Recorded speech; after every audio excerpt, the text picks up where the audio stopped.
Hello, everyone. Welcome to a special game here on the D&D Beyond channel, Wildemount Dark Star. We have a bunch of amazing people here with us today. I'm happy to be DMing here on D&D Beyond for the very first time. Happy to be DMing for Orion, who is playing Aragard, a Dragonborn Echo Knight. DMing for Jasmine, who's playing Bindi Copperpinch, a Goblin Thief. For Lauren Urban, who's playing Saram and Aarakocra, Chronergist. And for Todd Kenrick, my boss, who plays Soren, an Orc Graviturgist.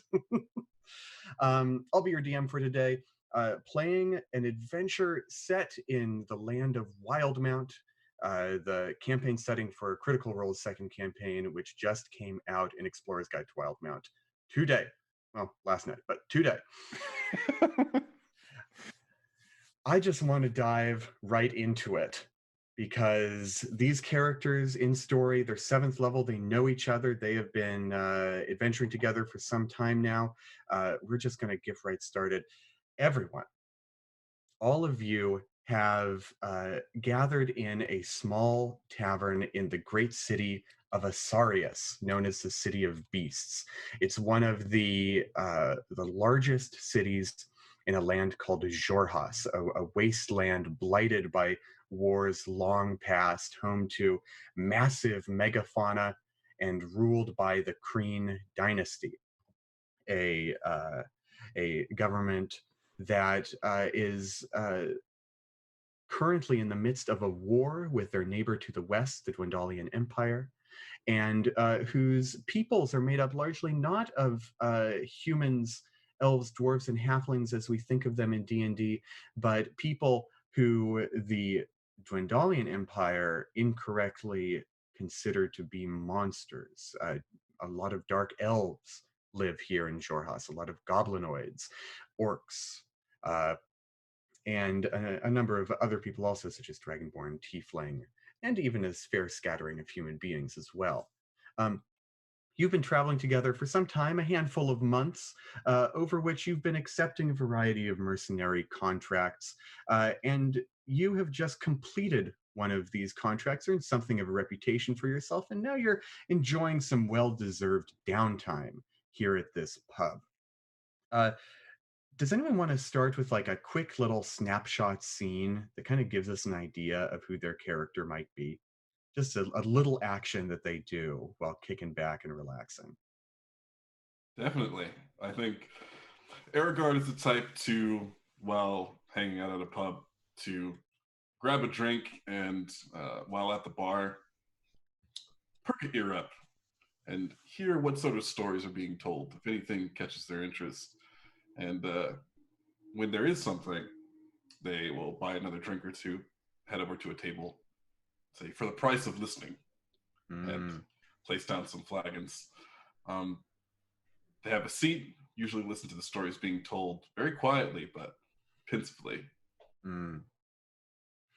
The story that you're listening to is between a hulking 7.5-foot tall minotaur, 8 with the horns, and a relatively diminutive little kobold who's a mere 2.5 feet tall and sitting on a very, very tall tall stool so that he can see almost to eye level with his minotaur friend. And they are talking about a bragging contest that they witnessed in a village far to the north that several times almost came to blows, but always came back to the sort of exaggerated tall tales that happen in these sort of things. Perfect. That's the exact sort of stuff I like to hear. Yeah. Give me the most exaggerated, weird stuff you got. One of them was the Minotaur says, yeah, I saw one of the orcs that was in this contest talking about how he took down one of the mastodons roaming the plains with just a length of twine and a spear. And the kobold chatters back, there's no way that happened. And they get to sniping at each other for a little bit. Yes. They look over to you every now and then and kind of ask for your input. Basically, they're just going at it. Every time they look over to me, I'm just like, yes, good. Agreed. Not knowing usually the context of what's going on. Yeah. Right on. What else is happening here in this bar, my other 3 friends? I feel like I would be sending my food back, and it'd probably be. It's except I'd bid the copper bitch, so I'd probably be like, "I told you I can't eat vegetables. I'm allergic to vegetables. I can only eat meat. What do you mean this is just a garnish? You have to take it back. I can't eat that. I don't eat vegetables. I only eat meat." And this lizard folk that's got has your steak. How do you order your steak, Bindi, by the way? Rare. And there's this stuff on it, and I told you I can't eat vegetables. I only eat meat. I'm telling you, a little horseradish won't kill you. It will. I'm already so stuffed up, and now you've put this here right in front of my face, and I can't eat that. I told you that. I said no garnishes. All right, I'll take it back. No garnishes. And no veggies! And he just sort of bobs and weaves between the people all the way right back to the kitchen. And right before he goes in, he looks at you and his eye slits narrow to almost nothing and then swoops back in. He's probably going to spit in my food.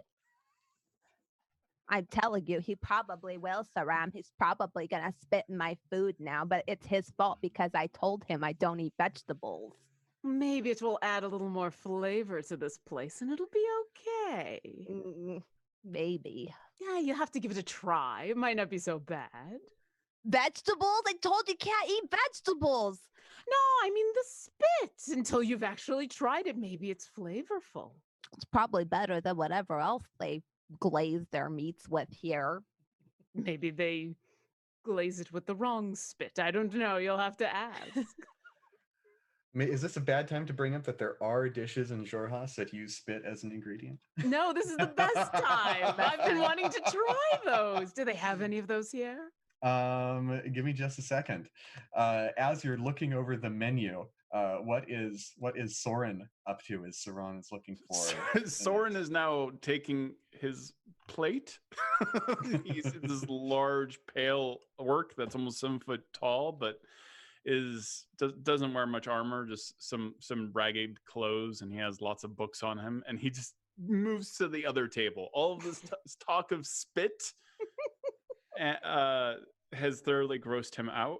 He's fine with the meat talk. He also hates vegetables equally, but the spit thing's too much, and he's already suspicious of the Aarakocra. Too colorful. Too colorful. Okay, I have a question. Mm-hmm. He turns to Lauren's character.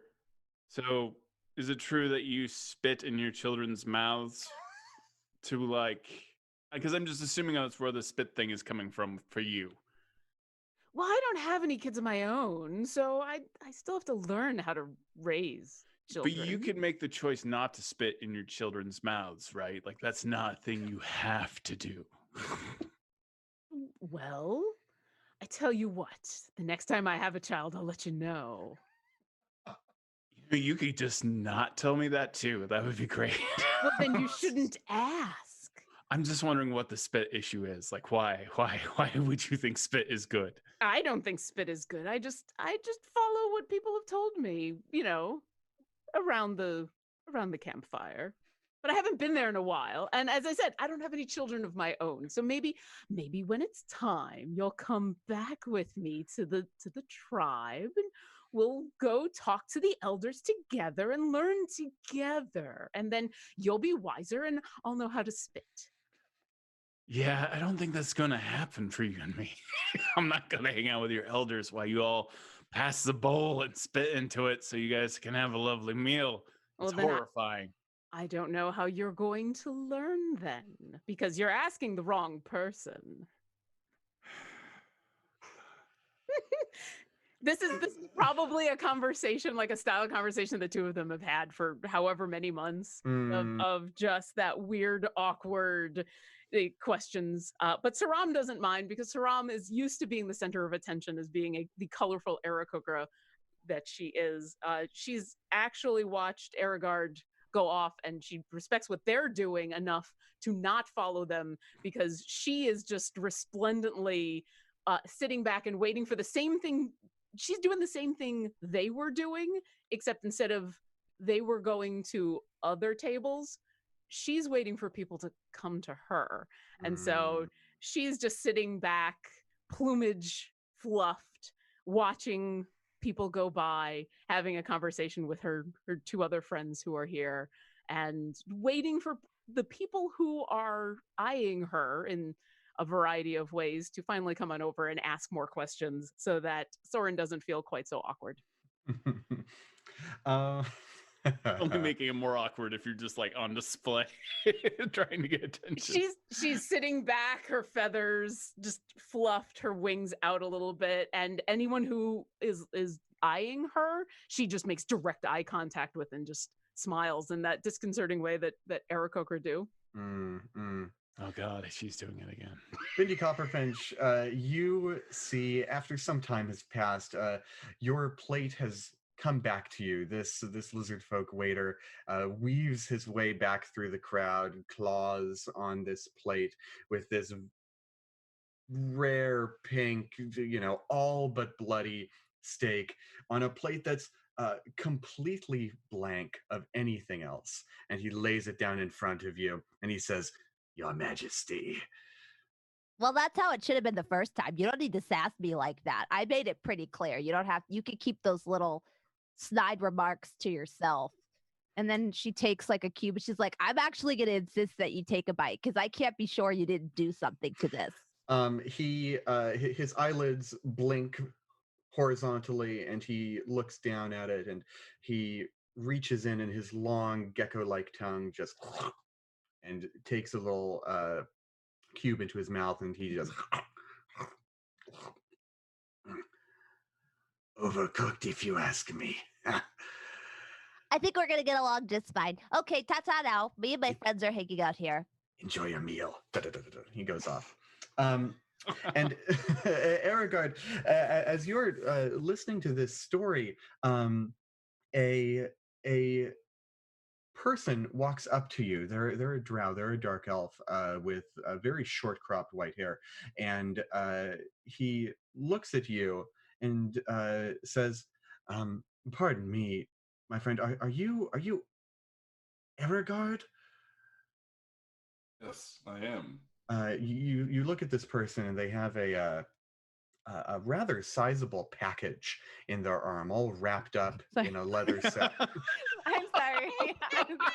Yeah, My bad. Oh, really? like the wave of awareness that just happened on camera. Yep. Like, And we all just tried. We tried. I'm small. For me, it's eye level. I can't help that. What's that? We're canceled? The show's off the air? No, 20 minutes. He's got this leather wrapped package. You said it. And parcel. And he says, a parcel has arrived for a group of people, including one Aragard. I didn't see any other dragon blood in the tavern, so I could only assume that it was you. You'd be correct. And I take a giant clawed hand and grab it and look at them sort of intimidatingly, because I don't know who this is or what this package is. The person you're talking to, make an insight check for me. Sure. Let me see. Ooh, +0? Yeah, baby. Yahoo! A 4. This is some guy. This is just some guy who has got this package for you, and he looks at you as you take the package and says, "Thank you very much," and he holds out a hand. All right. I thank you both. I get up and head back over to the table where all my comrades are, and I, without any grace, just drop this parcel into the middle of the table. It lands with a heavy thud and then a jingle. Did you bring us a gift? Sure. Someone brought this over to me, had recognized me, probably, dragon, and handed over this parcel. If it's going to kill me, might as well kill us all. Just kidding. Probably some gift from a town that we saved some time ago or someone. Probably full of glitter or itchy powder or sneezy powder. Well, the Our first, blinding powder. I mean, some of those sound exciting. The others not so much. But Any of the powders is what you're saying. It could be any powder. Okay. Bindi, could you have a knife on you? Of course. I pull out one of my 13 knives. They all have names. oh, I what's have that one's one- named? This one's named Beige because it's beige. Bindi, are there knives that the rest of your party have not seen yet? Special Yes. knives? Yeah. Yes. But this one I always use for opening packages because I don't like it very much. That's also why I gave it a boring name. And it's the dullest. So it takes her like a lot of effort to cut the twine. But she's not dulling one of her nicer knives on this. Got it. You slice through the twine, and this basically sheet of leather unfurls, revealing a small pile of assorted coins, a couple of gold coins, a large handful of silver ones, and basically just a bed of copper pieces. And also various sundry trinkets, things like tarnished pewter lockets, rings with no precious stones, a motley hodgepodge of vaguely valuable stuff pours out on the table in front of you. And somewhere in this melange of vaguely worth it stuff is a letter wrapped in a brown envelope.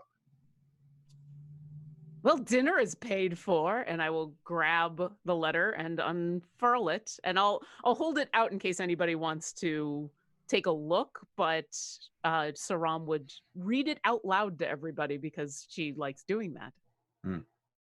You look at the letter, and it's written in a very broad handwriting. It's not crude, but it uses block letters and is written in a way that makes you think that whoever held the pen has a very large hand. And it says, "To the mercenaries known across the wastes as Saram, Bindi, Soren, and Erigard. This letter finds you in what is only our most desperate hour. We are the people of Galgarad, Galgarad, Galgarad, and we ask you for help. Without it, we will surely die." And that's all the letter says, other than some directions on how to find this town. Is there a name attached to it or someone that we should contact? Yes, there is a name signed Zeph, Z-E-F, Beltune, B-E-L-T-U-N-E, Zeph Beltune. Well, whoever this Zeph is, they have marvelous handwriting, and certainly their diction is amazing. Look at the phrasing on this. This is fantastic. I could turn this into a song. Does anyone know where Galgard is? Well, How they would might you have know? brilliant handwriting, but they don't have a brilliant brain because they sent us the money. We have no obligation to go. But now I'm Kind of seems like a curious. dum-dum head. I'm just saying. I'm not judging. I'm just saying. Yeah, we could just let the whole town die. We could. I'm just saying. Who sends the advance? And you're just No- banking no. on my honesty and my good name. And guess what? My name's not very good. So I like your name well enough, but aren't you at least curious? no. I mean, it's 50-50. I'm curious why somebody would send that much gold for no reason. So maybe there's more to be had. Maybe once we show up, maybe this is just the advance. Is Kinda someone like- counting the gold right now? No. I'm I don't think anybody is. Nope. Nope. Nope. I got a letter, and the letter is awesome. Ah, I'm admiring the big words. I'm admiring the nice handwriting. You know, I'm not counting the gold, but you do notice somehow some of the rings have found their way onto my fingers, and you're not sure which ones were already there and which ones are mine and which ones. But it does definitely seems like there's more. Well, I some looked. pe- Is there anything go ahead. particularly sharp in the pile of ornaments? Yeah, there's a somewhat elaborate letter opener in all the ornaments. It's like it's not bejeweled or anything, but it looks like it has sort of a fancy inscription upon the handle. I use my invisible mage hand. I use telekinesis to just draw it out of the pile and let it hover over to me. You could probably use this before it was opened. Oh, look, another knife for your collection. No, that's one of those fancy ones that's soft. And I take it and bang it on the table to illustrate how easily it bends. See? That's no good. That's not good. You slide that into somebody's shoulder, it's going to catch on their blade. And look, it's just going to bend right in half. This fancy stuff is no good. That's You cool. can keep it, Soren. That was probably someone's family heirloom or something, but you know. Well, it's a bendy heirloom. You can have it. I'll share. I mean, we're all bendy heirlooms. That's very wise. Okay, well, do we want to save this town? I want to at least know what's going on. Well, then maybe death is what's going on. Well, then we'll deal with that when it comes. But first, we should find out at least. This is more guilt mail than anything. Here's a bunch of gold. We're all gonna die if you don't come by. I mean, that's like the worst birthday party invite I've ever seen. If we don't take the job, we should at least return the money. So I don't think. See, this is how they get you. I agree, though. I've been got. I agree. We should at least go see what's going on. And then if we decide we don't want to help, we return the trinkets and money and we go somewhere else. I don't And know. the bendy letter opener. Let's go to the town. Well, I mean, first steak. I mean, Bindi went through all this trouble to have this steak, and look, it's gorgeously presented. You should at least finish dinner. Lunch? Breakfast? Okay. I've lost track of time. What time is it? Good question. What time is it? What time do you want it to be? Feels nighttime if we're having steak. Yeah. Hey. For me, I always have. I was about to say, I want it to be 4 a.m. and we're having steak. I mean, have we ever seen Bindi use a plate before? She can eat on the go. Everyone, could I ask you for your passive perception scores just offhand? Oh, that's going to be terrible. I have a 13. 13 for Saron. Oh, I have 13. 13 for Soren. Using wisdom or Yeah, okay. 10 plus your perception bonus. Okay, 11. 11.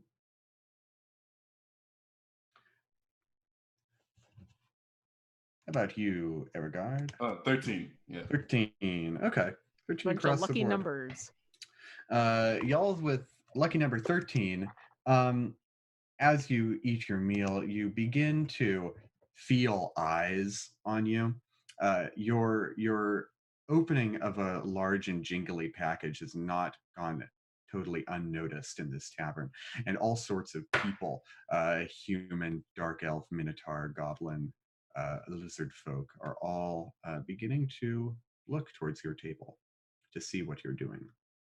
Saram is totally comfortable with this and thinks it has taken way too long for this to finally happen because she thinks everybody's looking at her, and she just puffs up a little bit more and starts waving at everybody. Hi. Can I very quickly count how much we have? Yeah, go ahead.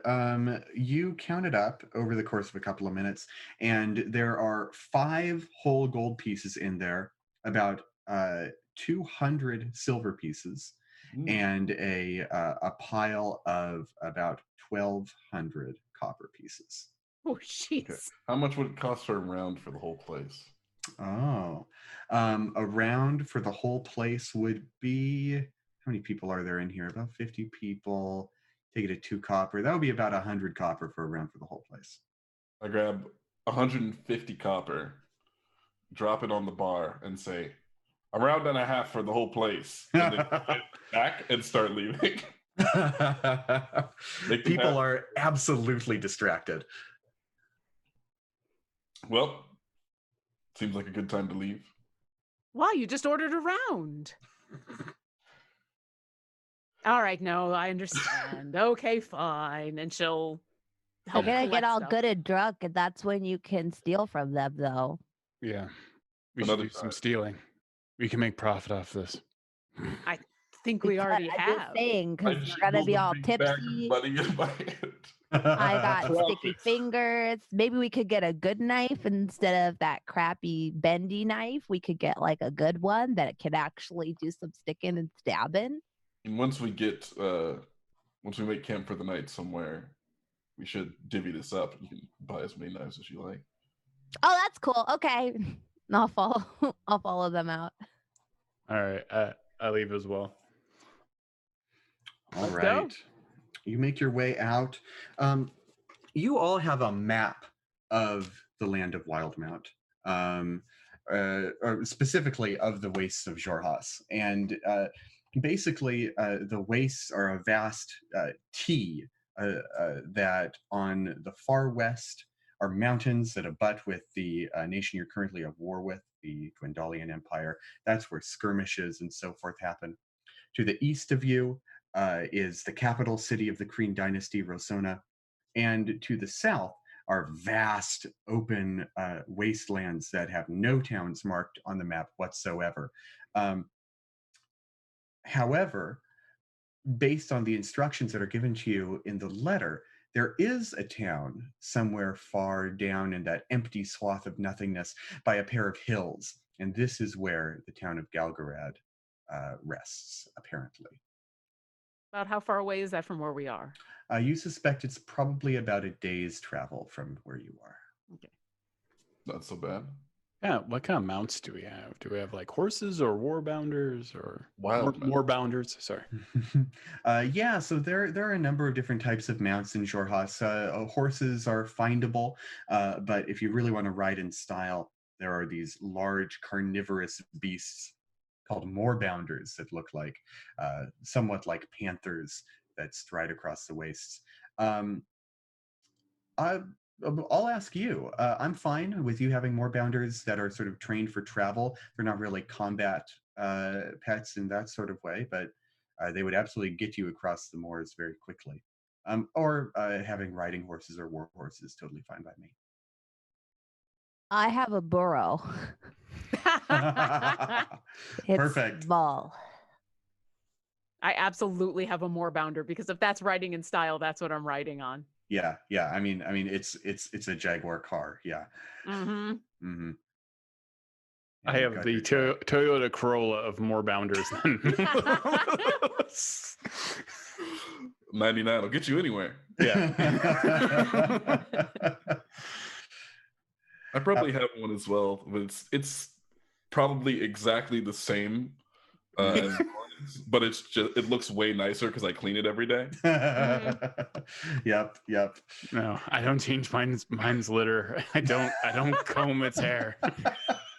Got all these tangles in there. Yeah. It's missing half of its whiskers. Yeah. It's when it takes a crap in the middle of town square and doesn't bury it, I'll just let it go. So. It's too real. Oh, it's too real. You get atop your good boys and you ride off to the south following the instructions as the letter gave you. And you travel for the day. As you ride across the waste, nothing comes into your path, but you do hear sounds off to the west and to the north of where you are. You see the shadows of gigantic mastodons and the horizon-back turtles that wander across the wastes, massive tortoises with 50-foot-long shells, sometimes with little villages on their back even. But all sort of at the level of the horizon, far from where you are. You travel until nightfall, and I guess I should ask, do you travel through the night, or do you find a place to make camp? I think we should make camp. I don't see well in the dark. It's always best to just get a good night's sleep, and then we'll arrive fresh and ready to do whatever it is they need us to do. Mm-hmm. Well, Samosa needs rest for the night. He can't keep up with your fancy moorbounders. Yeah, the burrow is just... Samosa's trying, though. He really is. Is his name Samosa? Is that what Yeah. you said? Yeah. What is samosa? I A love him. burrow. He's a burrow. Yeah, Wow. He's doing his best. Samosa looks like he's gonna have a heart attack. And Charles here needs at least a couple of hours to go hunting, so we should let them go off and enjoy their fun. Perfect. You have made camp at the edge of the Vermalock Wildwood, a massive and untamed forest that is known for its crimson foliage. So that all the night, looking off to the east, you see this wall of crimson leaves and blank white branches and tree trunks. That were this not this a feature that you've seen many times in Jorhas, might be unsettling and might give visions of a wall of blood just on the horizon. Anyway, the night passes without terrible incident. It looks like a Well- horizon of blood, but it's fine. It's Yeah, cool. but it's it's fine. Not You know? our- it's not I our- feel like I didn't really get time to stare at the horizon of blood. DM just kind of threw something out there, and I was going like, "Oh, look, blood, everybody!" And then it was gone. Would you like me to light up the wall of blood for you a little bit more, and I'll create some dancing lights and send them as far as I can. No, it was really cool, and then you added your flair onto it, and now you like bedazzled the wall of blood. I did. I don't think we're gonna be friends for like super long either. I don't know. We're gonna see how this goes. We've already been friends for so long, though. Yeah, a whole like 4 weeks. Feels like 4 years or I 4 don't- campaigns. I'm not quite sure which. I won't take it personally. Not everybody gets along, but that's okay. We have a great working relationship, right? Yeah, okay. And All I'll right, bed well, down for the night. there goes the wall of blood. Yep. The sun rises in the east. It sparkles off of the bright crimson leaves. The wall of blood is dazzling. You pack up camp. You have your breakfast. Bindi scarfs down her meat for the day, and you are off and running again for a few more hours until you reach the spot on the map. You see the 2 mounds, the 2 hills in the distance first, south of you.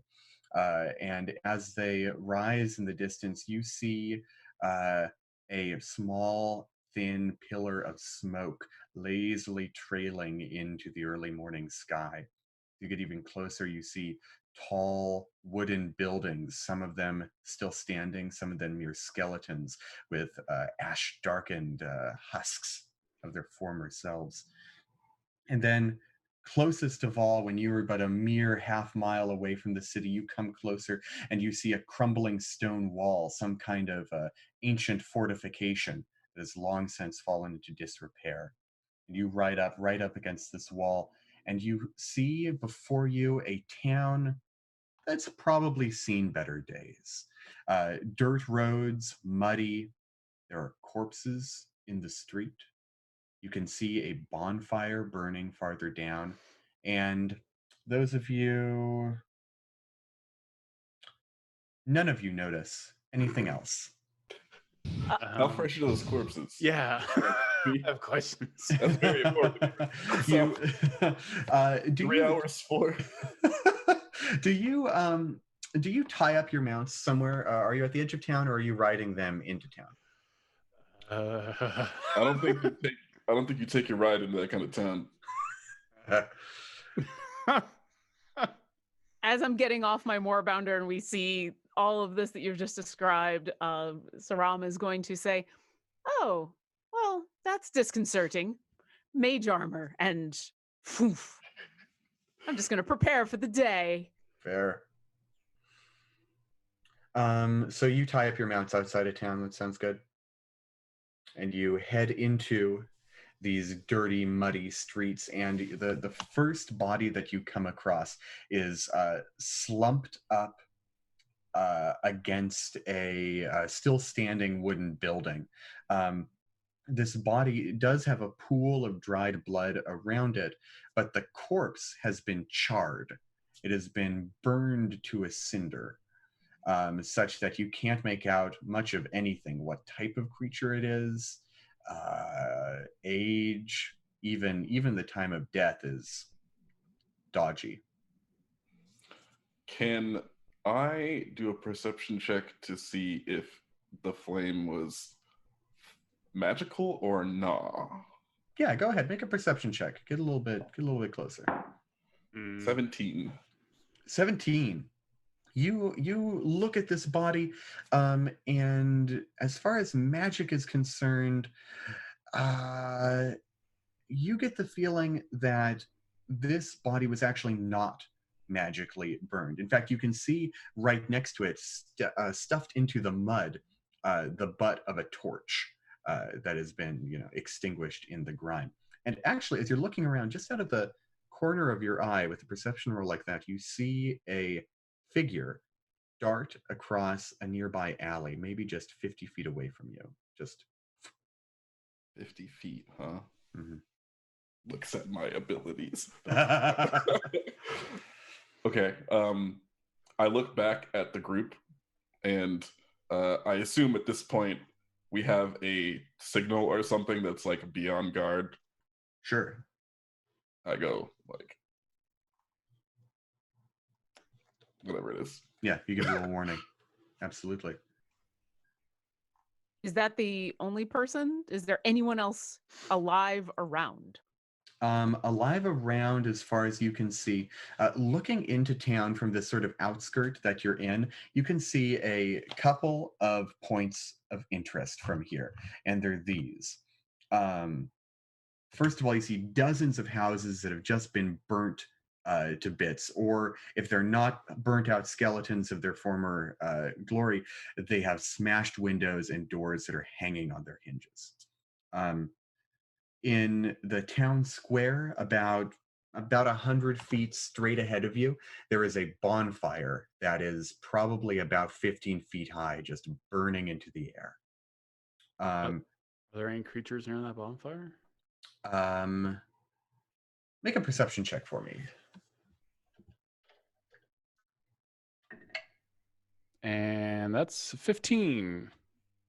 Yeah, as you're looking towards that bonfire, you see a silhouetted figure walk towards it with something hefty in their arms and just huck it onto the bonfire, and then shake something off, wipe their arms off on their chest, look around, and seemingly not notice you and walk out of sight. Behind like a building or something? Yeah, so you've got kind of a limited field of view of the town square because of the edifices still in the way, and they've just kind of walked. They're probably in the town square still, but just out of your line of sight. I'm gonna whistle to everybody that I saw something. Is this in the same direction or different direction than where Aragard pointed? Aragard pointed a bit to your left, and this bonfire is quite a ways directly ahead of you. There are two last things in town that you notice for now before you decide fully what to do. There are two tall buildings that seem relatively undamaged. One is a 3-story building that has a lot of windows on it. Buildings with a lot of windows, especially on high stories, they typically tend to be like inns, places where, every room needs a window. It seems to have survived a little bit better than most of these other places. There's another tall building, a 4-story building, kind of at the far edge of town, with a light on in the top. The inn has lights on its windows as well. Well, I don't know. It seems like a plague town. Or maybe they just like burning people for fun. I don't know. Maybe why not both, really? But the inn seems open, so clearly business is not completely shut down. Do you think that we should approach directly, or Never do I think we should approach directly. That's why I asked. I don't think you've ever suggested that. We can split up 2 to 2 and walk to the sides closer to the buildings where we could still, we're across from each other, but not straight in the middle of the road. Is the inn 2 stories? The inn's 3 stories. The inn is 3 stories? Mm-hmm. How much do you weigh, Bindi? I mean, I could get up there. I have second story work. Yeah. I could go take a look, see. in the window, see what they're doing, see if they're like sacrificing people to some kind of god, if they're like normal people, if that's the survivors, if they're just gonna burn us on sight, if the money was maybe a giant trap that we walked right into. Just saying, because they're gonna get their money back and they get to eat us, maybe as cannibals. They had a barbecue here. I cannot definitively say, but I can go take a look. Bindi, if you want to do that, I'd be more than happy to watch your back. Indy, you should write stories. That was a lot of possible outcomes to the I next Could few get any minutes. worse. Yeah. I do write stories. It's under a different name though. I don't. That's smart. Why do I feel like I'm having? Is it a panic attack? It's erotic fan fiction of all of you. What's the Why title? have you? What I have to ask? What's the title of this erotic fan fiction? Well, there's a lot of different stories. I have one for each of you. Oh, okay. I draw well, pictures of you while you're sleeping. And then I put those in the books too. They're not selling very well, but no. I think that's because not because of you, but because my drawings aren't that good. Well, why have you never shared any of these? I'm so flattered. I'll show you some sometime. Yeah, absolutely. You can I would buy love to one see. for the low price of 2 gold per copy. I tell you what, let's find out what's going on in this town, and then I want to Okay, buy yeah. your whole set. Oh, that would Soren, be lovely. Soren, what is exactly a panic attack? Because I think I'm having one. Right now. yeah. Y'all are too much. I feel like it's when you feel like you rolled initiative, but you haven't. Okay, I'm definitely having a panic attack right now. Yes. Yeah, that's how I'm feeling right now. I have a real low AC. Okay, we're gonna go on this side then. Team panic attack on the right. Y'all can go to the building over there. Yeah, where there's yeah, Oxygen. Okay, so Vindy, can you go up? I know you only have 2 stories story work. Can you stretch that out to 3? I think I probably could attempt to. Yeah, Okay. absolutely. It's a DM's call. Yeah, so if you wanted to head down these winding roads and get to the inn, you could absolutely try and clamber up onto those higher stories. Okay. Do the rest of you want to stay put, or are you going to wait for Bindi to do her thing? No, I am walking as she's like going from rooftop to rooftop. I am trying to keep pace, but on the ground. So I'm gonna be on the opposite side of the street, Yeah. a little bit back, but keeping pace so that we're moving ahead like at the same rate, so I can kind of watch the flank. And I am going to cast invisibility on myself and fly up and literally watch my friend's back. Actually, I am going to cast fly on myself, and I'm just going to magneto myself, levitate up in the air, and just start following higher up above Bindi. Hopefully, like obscured a little bit in the darkness. Sounds good. Okay. So those of you who do make your way over towards the inn, there, as you get closer, you can see that there are lights on, mostly on the first floor. It looks like just sort of peering in these dirt smattered, blood spattered windows, that the bottom story is probably a tap room of some sort, some kind of pub, and that the higher floors are, where the residents usually are. Are there any lights on the 3rd floor? There are a couple. Not all of them, but maybe 1 or 2.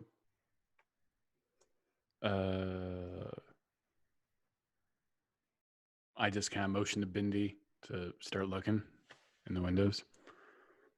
I'll And- probably go over to one of the ones that's lit up. Yeah. Absolutely. Look inside. On while on the she's- ground floor or on the higher floor? The higher floor, the 3rd Mm. floor. Okay. And while she's doing that, I will kind of mirror her, but I'm keeping an eye on the square. I'm keeping an eye on Erigard. I'm keeping an eye out to see if anyone is noticing her or anything else going on. Absolutely. Bindi, you get up onto one of the higher floors, and you see that this light in a room is an oil lamp that is burning in the window. And there is a person in the room, looks to be a orc or half orc, someone of that description, and they are putting on a set of leather armor. over their clothes. And over the few seconds that you're up there, this person finishes tightening the straps, cinching a belt, and then they open up the door and tramp out into the rest of the inn, probably heading downstairs.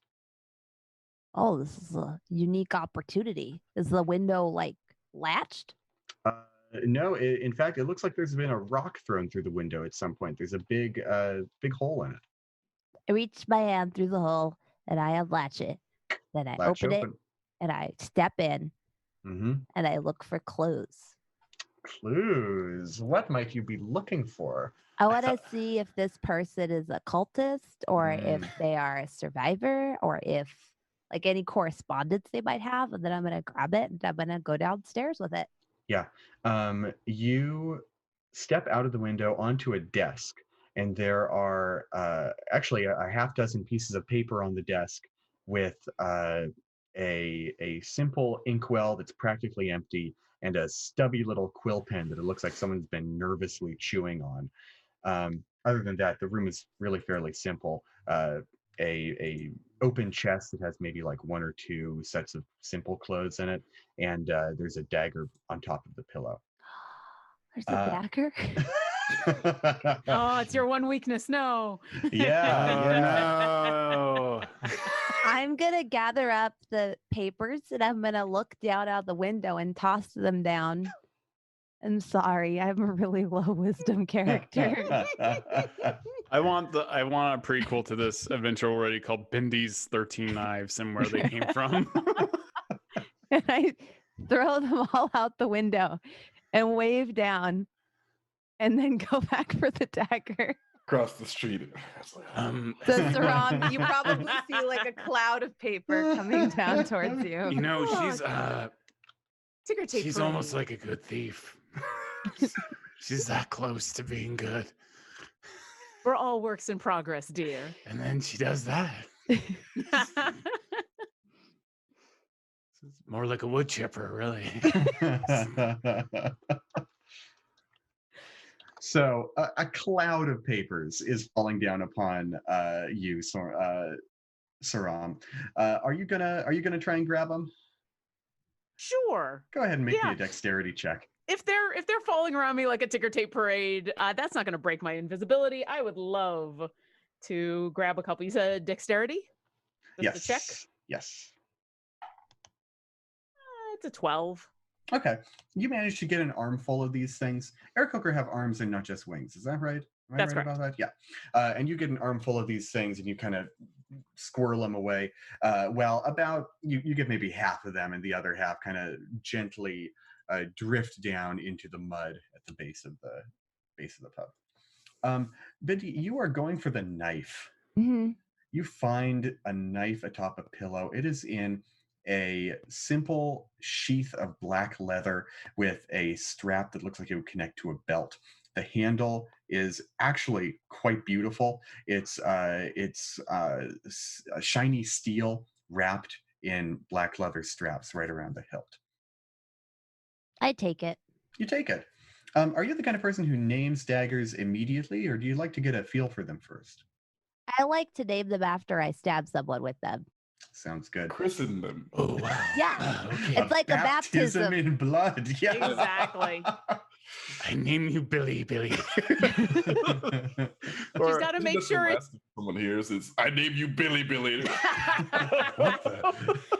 She's got to make That sure it's is not going to not- bend when she stabs somebody, right? So you try it out first to make sure that it's good. And she's not breaking eye contact from the dagger when she does it, right? Like it's like you're not even part of this situation. What do you want to be named? Uninvited to your own murder. That's the most upsetting thing I've heard in months. So Oh my gosh. okay, yeah, this is going well. All right. Very good. As all of this is going on, Soren and Aragard, what are you up to? Well, I'm on the other side of the street, checking on what's happening, but trying to keep an eye on everywhere else to see if we're being watched, if somebody notices us, that sort of thing. Mhm. Flying from window to window, just Peter Pan style, just looking through the windows. It looks like most of these lights in the windows are just sort of there being left on.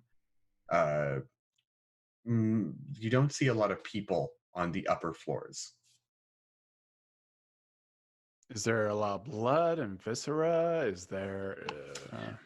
You see a lot of blood and gore kind of stamped into the mud around the building itself and kind of in the alleys and the gutters.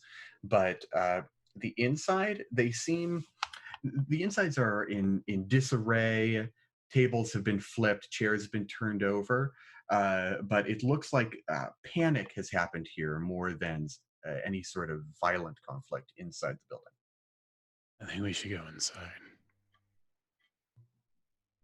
Doesn't look like there's a lot of people in there anyways. So you're super fast and there's like more than one of you, so you can probably take care of it. I'm talking. Yeah. Yeah. Yeah.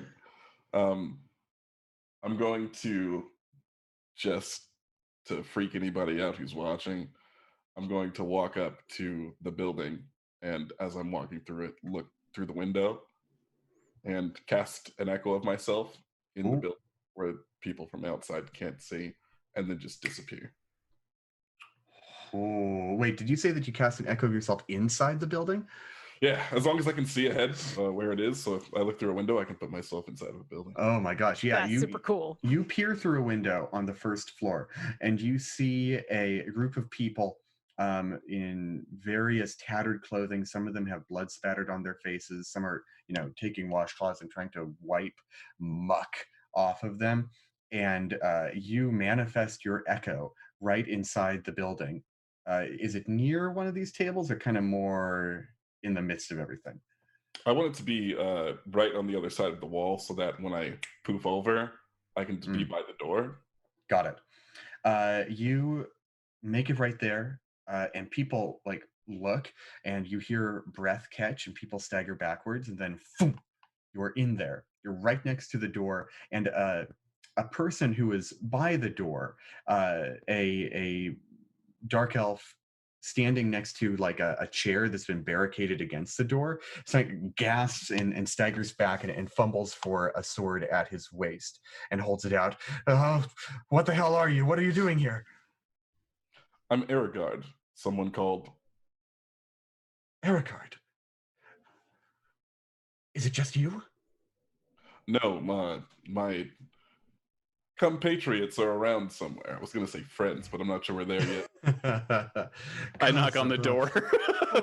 knock. The guy jumps back. Okay. Oh my God. I'm glad you came when you did. Here.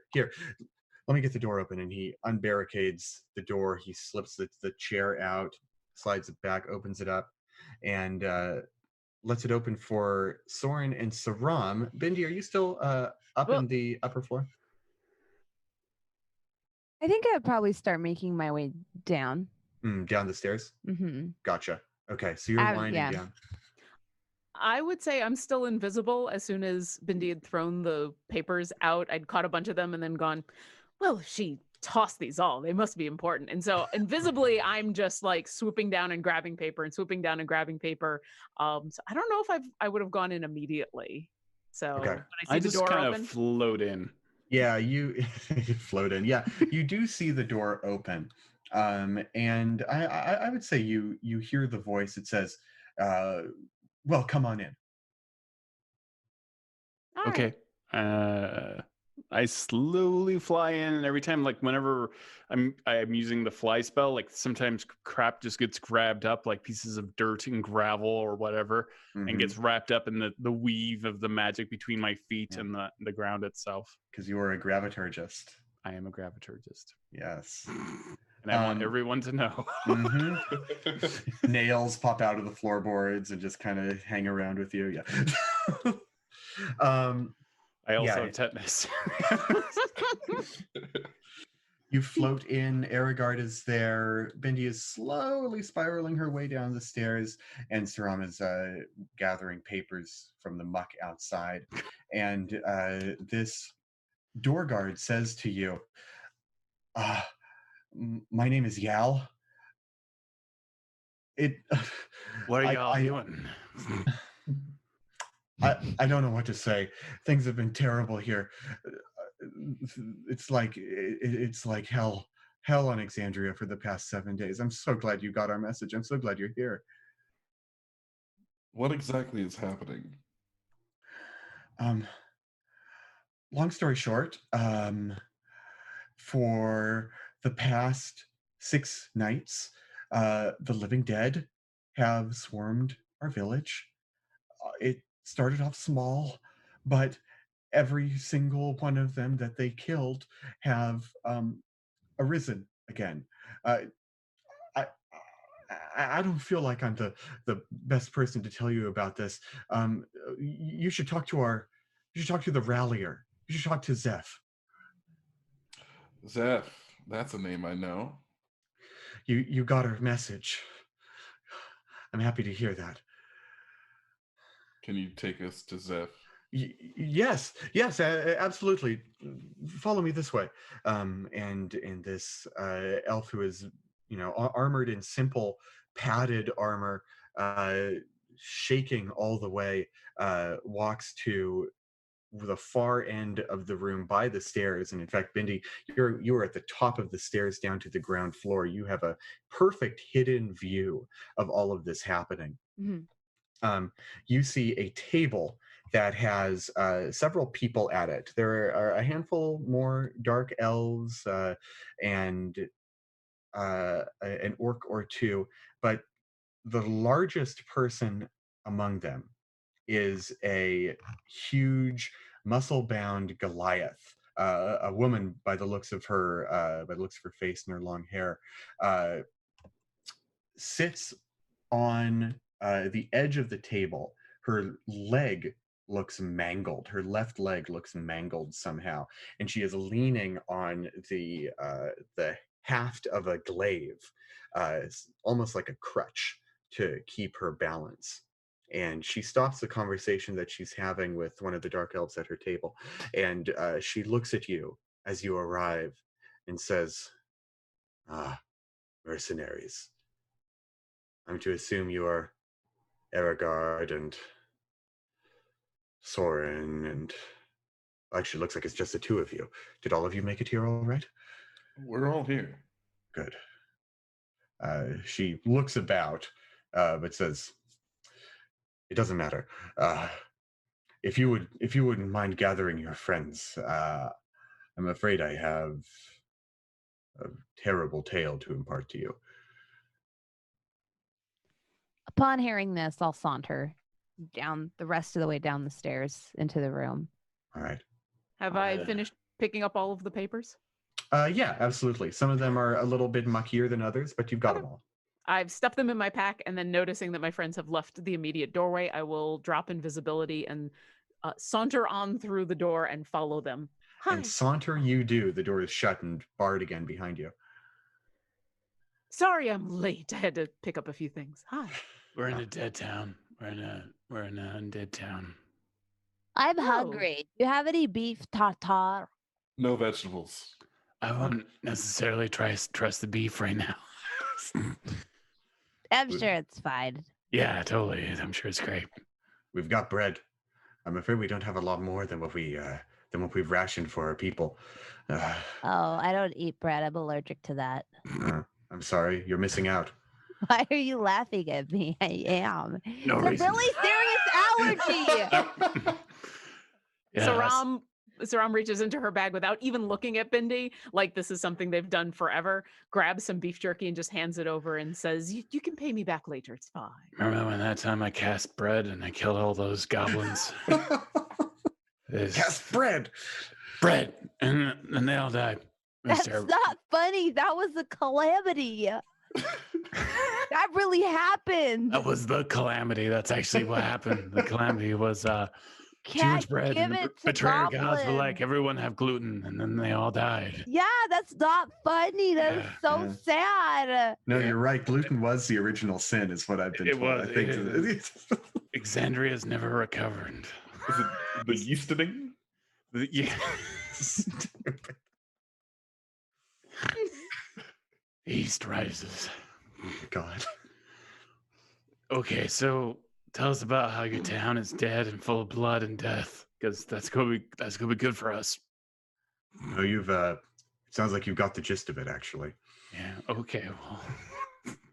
Listen, I asked you to come here because, well, all of this has happened. I'm not the leader of the town. These people call me their rallier, but it's because they rallied around me when no one else was there to protect them. Our village, our town of Galgarad, has a keeper. He is an aged dark elf, an old politician who came here some 100 years ago. His name is Ralix, Keeper Ralix. If you saw another house here in town that's still standing at the far edge, that one's his. We asked him for help the first night that this happened. There were only 3 or 4 of them, the creatures that came here. But rather than allowing people to take shelter in his home, he shut his gates, barred himself and only himself in. And people's houses' windows were smashed, doors were torn from their hinges, sparks flew and ignited entire buildings. And all of the corpses that remained, that were killed by these long-clawed abominations, they rose minutes later as other members of the undead. What you see in the bottom of this tavern, the 60, 70, 80 people left. It's all that's left of this town. And every night they've come. If another night comes to pass, I don't think we're going to survive. Why is this place more secure? It's a large building. We have more visibility through the upper windows. There are a handful of people skilled enough to use crossbows in here. We can barricade the doors more easily. There's strength in numbers. She looks down at her twisted and clawed up, mangled leg. I fought as hard as I could the past 6 nights, but my strength has left me, I'm afraid. These people, I can't keep them safe by myself anymore. Although you can't, this is a terrible idea. Your fortifications are severely lacking and you're all in one place. They're just gonna rip the door off and eat you like a can of sardines. That sounds really good right now, by the way. Just like sardine. Anyways, Thanks. if I was one of these long winged things, I'd be like, yay, buffet. They're all right here. Nom, nom, nom. Bad idea. Should spread out. What's this guy? What's this guy's name again? The keeper, his name is Relix. He sounds like a butt. Right. Is anyone else getting a necromancer vibe here? Because I'm definitely getting a necromancer. No, I'm just getting a lazy rich guy vibe, actually. Yeah, same. I'm getting a bit of both. Until a few months ago, really. Up until a few months ago, everyone in town seemed to love Relix. The people of our town have always loved the keeper. They are the ones who have tended to the dark star since ancient times. They've kept the town safe. But Whoa! Back it up. Yeah. I like the. You said the dark star. Yes. You tended to the dark star. So there's a legend in town that there's always a legend in town. I was hoping maybe Darkstar was some type of prominent wrestler, but oh, I thought it was a band. I was really excited to hear them perform tonight. That would have been amazing. That would have been. But no, this does sound like a dark legend that is probably responsible for everything. Please continue. I feel like making fun of the dark star too much may cause us to not survive. So, what is this dark star? When the Kreen dynasty was founded, there's a legend that says the Bright Queen herself gave a powerful artifact to us to keep our town safe from harm. It's called the Dark Star. It's a sacred relic of the Luxon, our god.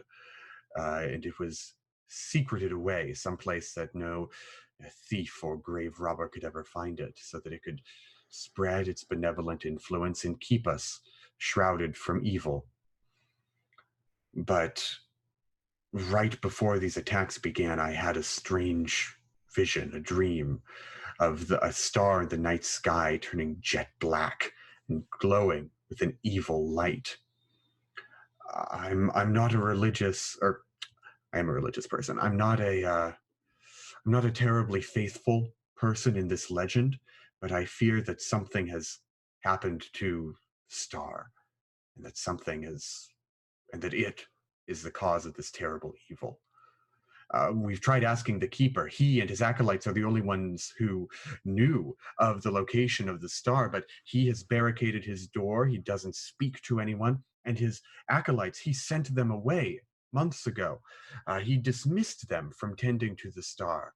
And they went off to the capital to try and beseech the Bright Queen for help, for aid in returning to the tending of this artifact. But we have not heard from any of them in a long time. I fear they may have been caught up in a skirmish or attacked by a monster and never made it back. You said there were undead coming with long claws. Can you describe these a bit more? Yes. What exactly are these things? They're like husks of living beings. Empty bodies with no soul, feral. They're not the sort of shambling zombies that you hear about in stories. They have quick legs, and their fingers have grown long into terrible talons. If you go to the bonfire in the center of town, I'm sure you'll see some of their charred remains. We burn them, anyone who dies here, and any of the zombies, just to make sure they're dead. And that stops it. Typically, those who are killed by the undead rise as one of them quickly, within a minute. But we just burn them all to make sure. Have I heard about these type of zombies or seen anything about this in all of my travels? Make an intelligence religion check. Okay. Ooh, This was 19. a terrible idea. Yeah. All the best ideas are. I got a 19. 19. You have heard of Husk Zombies before. They are a terrible scourge of undeath that occasionally crops up around the wastes. It's unclear as to why exactly they appear, but some remnant of that ancient event known as the Calamity causes a terrible and virulent form of undeath to take root in the corpses of the dead. So I've heard of this, but I haven't actually encountered it before. Yes. You said you got a 19. Yep. You know that there are two causes of the undead scourge. And no, it's usually a pretty limited event. I don't think you've ever seen it in action before. The Kryn dynasty is actually pretty sharp on stamping them out whenever they appear within their territory. Sometimes there are magical fog banks that just envelop areas and cause the corpses to rise of their own volition. Some kind of spell of unknown origin that seems to linger upon the world. But there's also a certain type of fiend known to people as a devil toad that causes those who are killed by it to rise as these husks. I'll relay all of this, and then I'll look over at Aragard and say, I think you were right to begin with. And if not a necromancer, certainly the cause, I think, or the root. A devil toad? That's They're what really cute. They're very large. Sounds a bit silly, doesn't it? I can't say I've ever heard of this devil toad before, but if you think that's the cause, I have no reason to try and change your mind. Honestly, it sounds kind of yummy. It might be like kind of spicy. How about you try a devil toad saute once you're finished with it? That And she might be smiles fun. this big toothy grin at you. What? Just No. saying. It might be good. You're knocking it. You haven't tried it. I'm gonna just not try it, and I'm gonna knock it. How about we go kill rich guy and get the dark star and stop the undead, or That's appropriate. I think the best possible thing that can be done now is to find the location of the Dark Star wherever it is and destroy it. Just eliminate this blight from our world entirely. How do we know the Dark Star is the reason? I'm sorry, I have no hard proof for you. You Also, say you're a that's religious the man? dream. She's a woman, actually, but sorry, you're a religious woman. yes, I mean, I believe in the faith of the Luxon. But you think this is an artifact from the Luxon? It's a gift from the Bright Queen. Yes, I think something may have befallen it, turned its protective power into a malign force. I'm a member of Den Beltune. I have undergone consecution. I have seen one life before my own. I know the Luxon's power to be good and to be real, but I have a whatever is question. happening here, yes. If the Luxon is light, good, and amazing, and all of that, who is her enemy? Are there any natural enemies of this deity, whom possibly of darkness? Who Are you asking your DM or are you asking this character? I'm asking this character. Knowledge. She looks down at the ground and puts her hand on her temples and says, yes, there is an enemy of the Luxon, not just of the Luxon, this obscure esoteric deity of ours, but of the Kreen dynasty itself, and that would be those who worship Lolth. The dark elves of Xhorhas. We fled from the Underdark untold centuries ago, and, well, truth be told, it made some people not very happy when we did. Those who cling to the old ways still exist here. Wolf is cool though. It's very metal. Spiders are cool, dear. Loth, not so much. I'll admit their aesthetics are pretty goddamn wrong. radical, but Kind of Aesthetically, fun.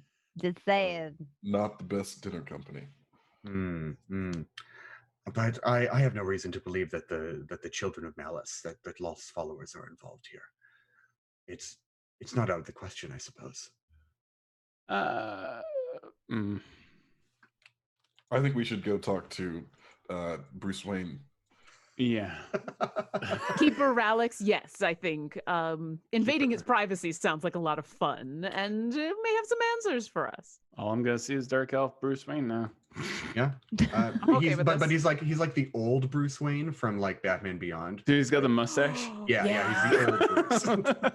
Yeah. That's how you know he's old. Mhm. He still can bench like 620 pounds, but you know. He walks with a cane, but he can just destroy you with it too. Sorry. The keeper, his door is locked. He never exits his home, but he has a sound pipe, this rickety little pipe that crawls from the door all the way up to his 4th-story window. Oh, Okay. there's plenty of us that can get to his 4th-story window, and I'll just look over at Bindi and smile. She looks at your wings and then looks at Bindi, and for the first time that you've been in her presence, Bindi, she cracks a large and genuine smile, thinking of your high-flying capabilities. I could do it. I think that will work. I think that will work very well indeed. I have a question for you. These attacks always happen at sundown, and she looks through the window. It's about 10 in the morning at the moment. We have all day if you need, but I have a question for you. I've been planning on trying to get people out of town and fleeing as soon as possible. We hate to leave our city behind, but I feel at this point there's no other way. Do you think we should flee? Oh no. Yes, absolutely. This place sounds like it's going to be overrun. You're all here in one place. If we're out on the wastes, we have no cover. These things can run faster than a living being. If they're not gone, then the wastes are a death sentence for us. But Why doesn't everyone just come with us to the rich guy mansion and then we see Well, what nobody's gonna happens? see us coming if we have this whole party that we're bringing with us. We're not doing a Mardi Gras over there. I'm not taking anyone inexperienced near that building. I agree. Maybe we'll stay here for now, and we can think about it again later. Stay here. It'll only be a day if we succeed. One other night, and we'll be around. How secure is this bar or this inn? The first story is pretty well secured. Most of the windows are either boarded up or someone's hammering boards over them now. There is a huge pile of furniture that are either whole, like chairs to be propped under doorknobs, or that have been stripped down to make parts for a barricade. Secure. It's not secure, but it's not exactly it's not quite a death trap.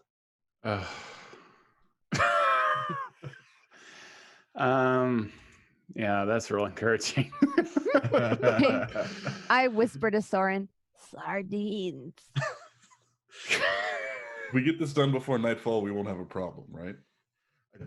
Yes. If you get it done before nightfall, they've never attacked before nightfall before. All right, well, we got to do this now. And if the sun starts setting, either I can fly back or Peacock over here can fly over and do a little dance. I don't know what. One of us can take care of her. I like this plan. Let's go with this plan. Sounds good. Right. Are we trying to be sneaky? I can make myself invisible again, or I could be a giant distraction, whichever you'd prefer. Let's go with the sneak option. We have a very semi-adept thief who likes to name blades after the people she's murdered, so let's go with her first. Don't tell everybody that. I'm sorry. No, I know this is a private conversation. Yeah, you can't just tell people that. Well, not ahead of time, unless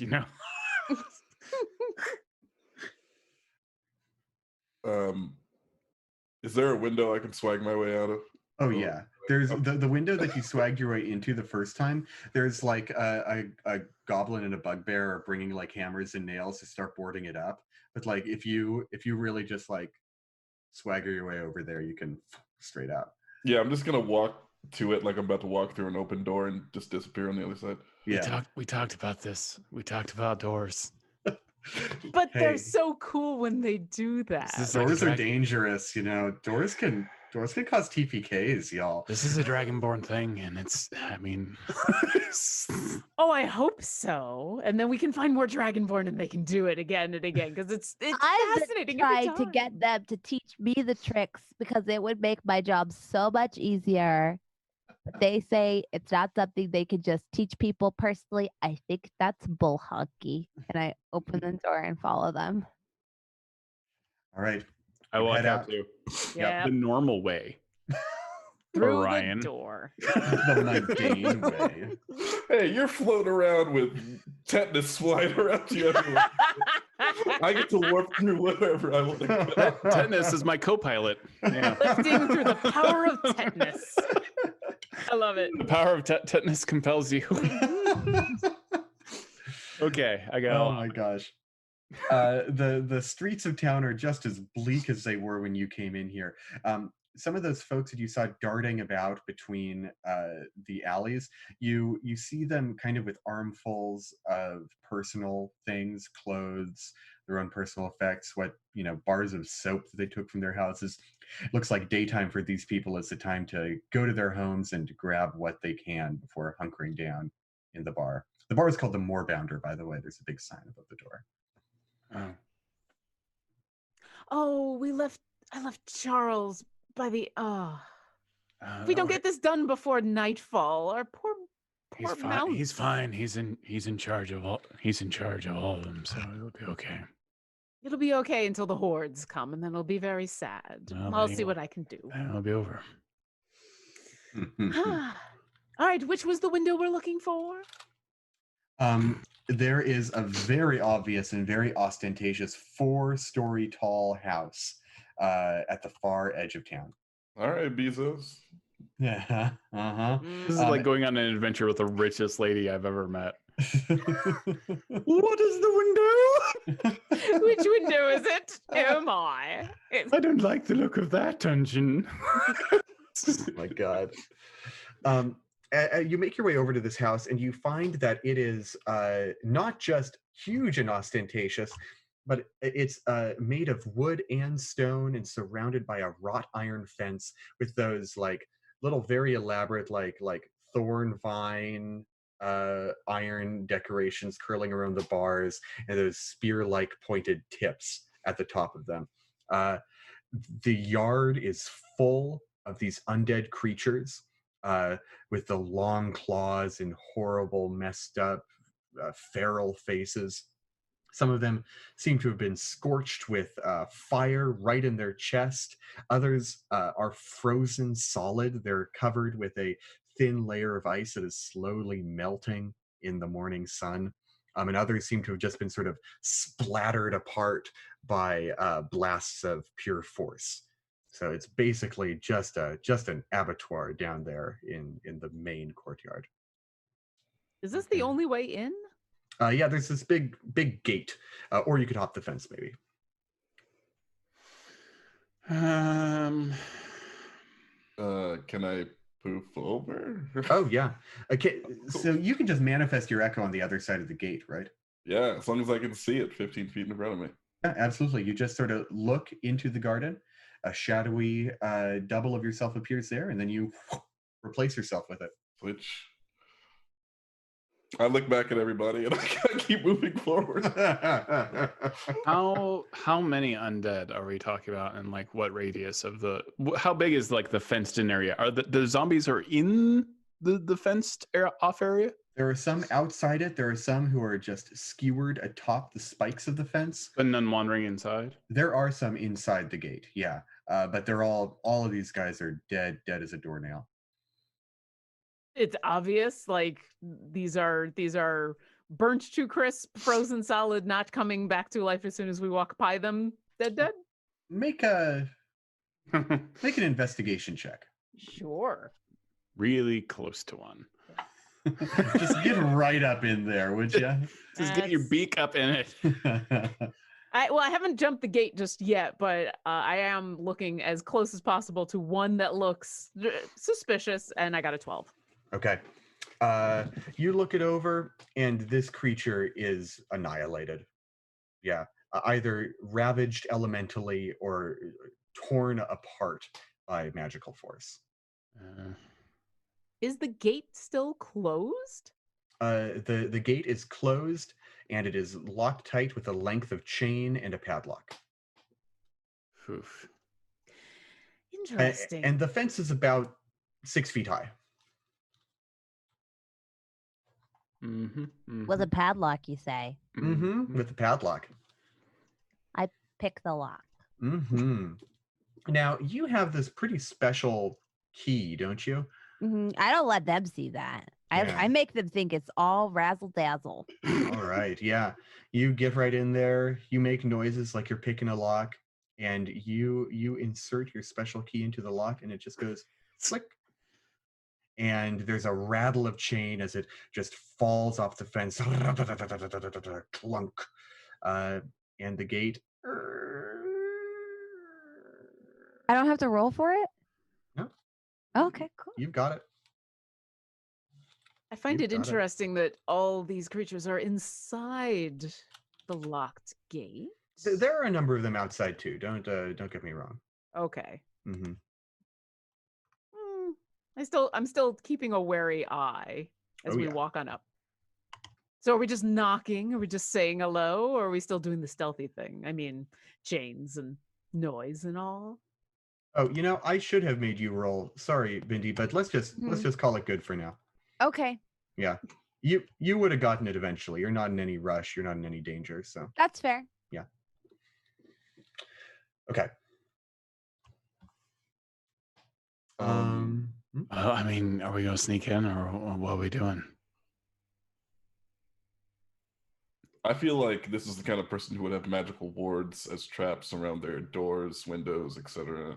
That's a smart idea, and I would like to. While Bindi has been unlocking the gate, I will cast Detect Magic as a ritual. Okay. You sit down you're going to take 11 minutes to do this. 10 minutes to do this. Are any of you going to do anything else in these 10 minutes that she is ritually casting the spell? Can I hold my action waiting for anything to pop off? Sure, absolutely. For 10 minutes, you hold your action right there. The last time I saw someone do a ritual, it feels like every time someone does a ritual, at the end of that 10 minutes, bad things happen. So I'm getting real tense, increasingly tense Fair for point. an orc. Yeah. Fair point. Okay, very good. How about I'm gonna spend that 10 minutes telling Bindi more about how to echo. Extremely complicated, and none of it's getting through. But I'm just standing there like, okay.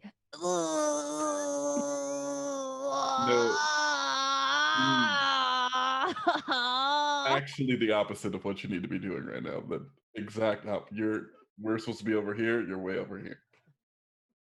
And You're supposed to manifest the probability of another self and another timeline through investigating the weave through your mental facilities. And all you got to do, you got to meditate a little bit. You know what? Just go back to what you were doing. I think that's the way you were doing it. And my forehead vein is like popping out. You're doing it. You're doing it. That's it right there. She's gonna die. She's gonna die. She's not breathing. And 10 minutes pass. She's gonna poop. Oh, and I'm done. Thanks for waiting. I appreciate it. Yep. Did you get any further with your studies? I was kind of hearing you talk. I'm really close. I'm there. Yeah. Excellent. And Saran, your vision flares with magical auras, and you can see a number of auras of evocation all around this garden. And in fact, one of them is a mere 10 inches in front of Bindi, right in front of the gate, just inside the gate itself. Oh, dear, would you walk back just a few feet or several feet? You're not going to want to go forward just yet. Okay, I'll move back. I'm gonna echolocate back.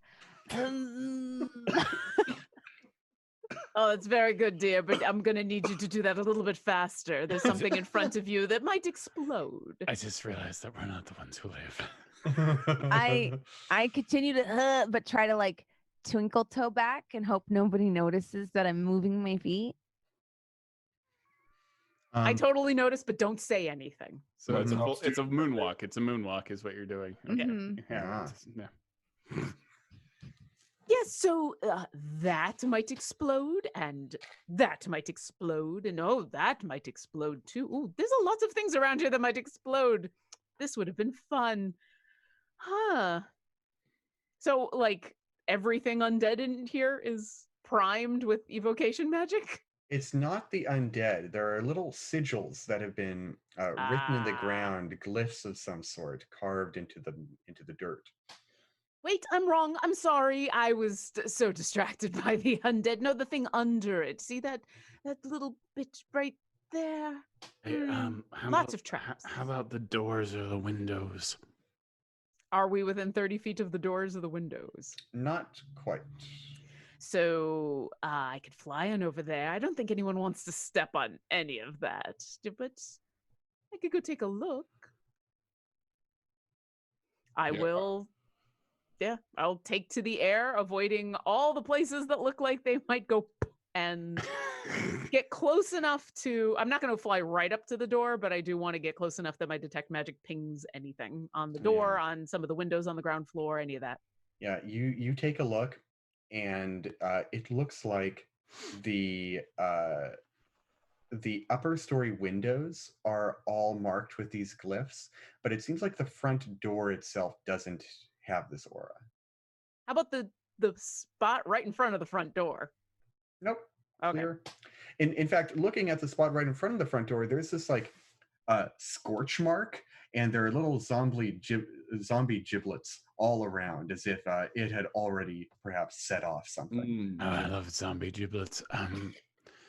Can you draw a line that anyone could understand from the gate to the door, so that they knew that was the way to walk? Absolutely. Is there a path that my friends could take that would be clear? You could find a path. Absolutely. Okay. Uh, I'm going to it, grab a stick and dig it into the dirt, and I will just trail it behind me and be like, follow the little line, everybody. Don't leave the path. I would not recommend it. And do, all the way up to the door. Absolutely. There's now a clean path through the minefield for you all. I ran a notepad, not notepad. I unfurl a clean scroll and I write on it, follow the line or die to the door. Dear villagers. And I just kind of like nail it to the wall. Yeah, or like you stake it on one of the spikes of the fence so it dangles down like that. Yeah, just kind of loosely, or like on one of the corpses and put the hand to hold the thing. Just kind of like, it's probably my going for gosh. rigor mortis. Incredible. They'll see it. Okay. Now with this path clear, what are you going to do? I'm standing in front of the door, and I'll continue to direct. If I think anybody is not following the path, I'll be like, oh no, little bit to the left, little. There you go, very good. Should we just knock? Good. No, okay, I guess that's the nice thing to do. I don't know. Are we nice? Are we being nice now? Like, just judging based on our characters and actions up to this point, I don't think we're nice. So okay, let's just break in then. Well, can we, Bindi? Can you just open it? Because if we're going to hole up here later, I think we want the door. Yeah, let's open the door. I could try to open it. I have so much faith in you, dear. And I turn my back to everybody. I'm like, well, you can't watch me because then I get performance anxiety. Oh, of course. And I'll go fly like 10 feet up and stay out of her way and keep an eye on things. And I pull out my special key and try to open the door. Go ahead and make a dexterity check and add your proficiency bonus. Cool.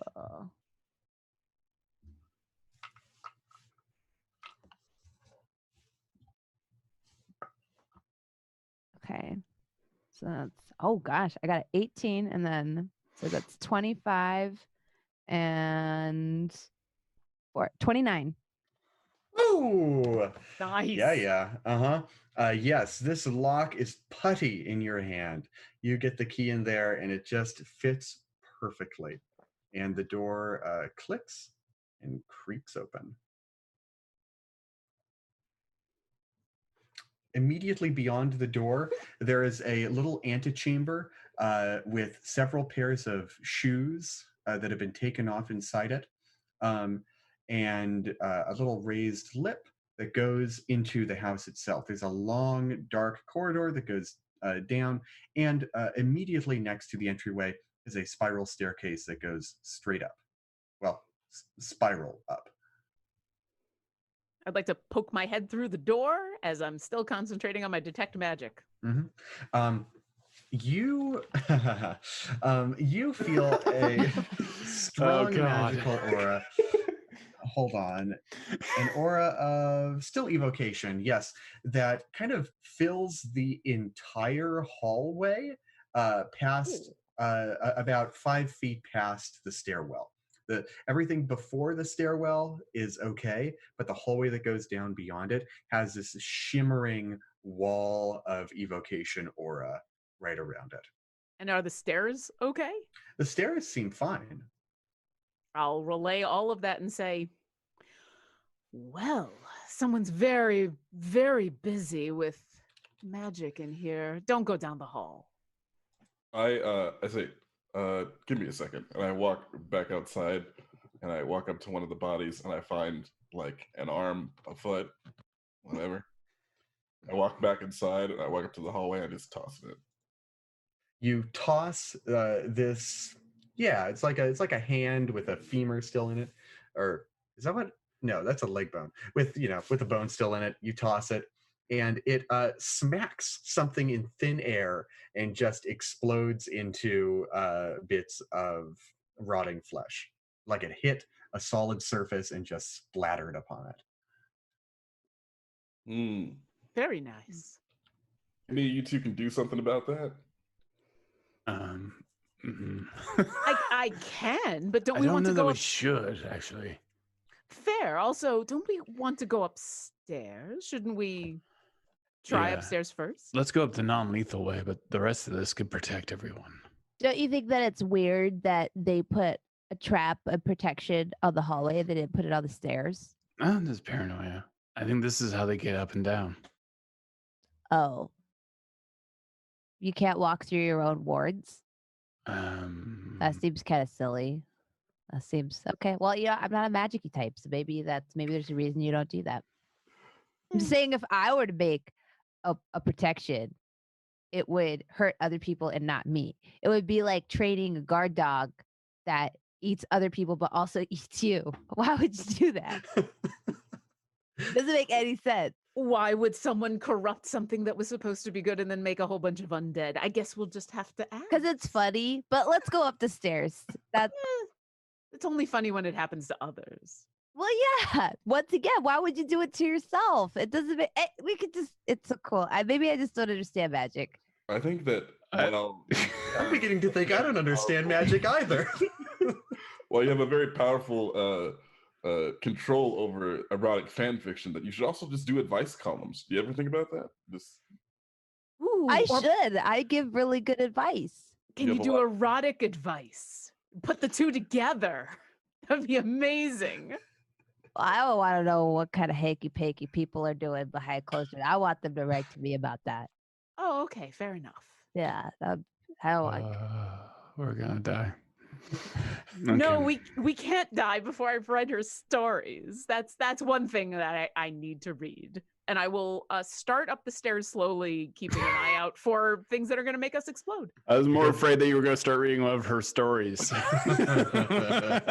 All layer stories. Pick one. I can't die yet. Hold on.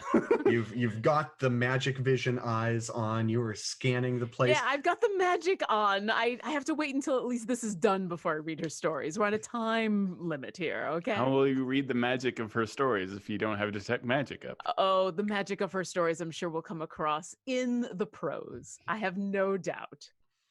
This staircase seems to lead into a tower room. It goes up. There are no landings. It just goes all the way up to the 4th floor, which Perfect. is this big sort of turret right at the top of the house with a conical peak and everything. And eventually you reach the landing. There is a very elegant door, shiny like a mahogany wood. It's got gold handles. It's not like you look at it, it's not just like brass that's painted gold. This seems like legit gold work all over it. Very opulent, even just this doorway. And even looking with your magic eyes, you don't. Actually, yes. You do see an aura of illusion. No, sorry, an aura of divination upon the door. Looking Okay. closer, you don't see any of the sigils or anything, none of those sort of landmine glyphs that you saw elsewhere, but there is a fairly moderate aura of divination magic upon this door. Would I have an idea of what might specifically be going on this door? You could make an intelligence arcana check. Sure. I'm just waiting for this all to go wrong. That's only a 12. 12. I don't know, a door that sees the future? A peephole? Now that you mention it, yeah, it's unclear to you, Saram, what this door does, but there is some kind of divination magic upon it. There's a puzzling door. It's on the door itself. It's not on the handle, or is it on the handle as well? It's just around the whole door. Well, we're gonna touch the door, and someone's gonna see the future, I think. I don't know how that makes any sense at all. But okay, sure. Chronoturgis. Well, Isn't that a good thing? Who's going to well, do it? if anyone's gonna see the future, it's going to be me, and I'll reach out and just touch the door. You touch the door. Yep, The door is touched. What shall you do? I touch the door, and Uh-huh. nothing happens. Nope, the door is touched. You Okay. feel its perfectly silky smooth mahogany finish, wonderfully lacquered, pristine door. Wow, this is very nice wood. Okay, that's not what we were here for. We don't. You can start your doorknob collection some other time. Can we get in the door? Is it locked? Is there any wards on it? It has something on it. I was expecting to trigger something awful, but maybe you have to touch the handle. I don't know. You She'll haven't touch the opened it. handle. As you're touching the door, some of the panel work on the door begins to like jiggling jello until it No. forms this big mouth, and the mouth says, "Who are you? What are you doing here?" Oh, well, we figured out what the door does. Anyone want to talk to it? Okay, I'll talk, I guess. Hi, we're mercenaries hired to deal with the zombie problem. We see- Mercenaries! I don't Yes. give a rat's crap about mercenaries. Get out of my house. Well, that's a little rude, being that we're trying to save you. You're in my Oh. house. Wait, hold on. What was that? I said we're trying to save you. So, can we have a parlay? Can we palaver for a moment? Well, who sent you? Tell me now who sent you. Zeph Zeph? Beeblebrox.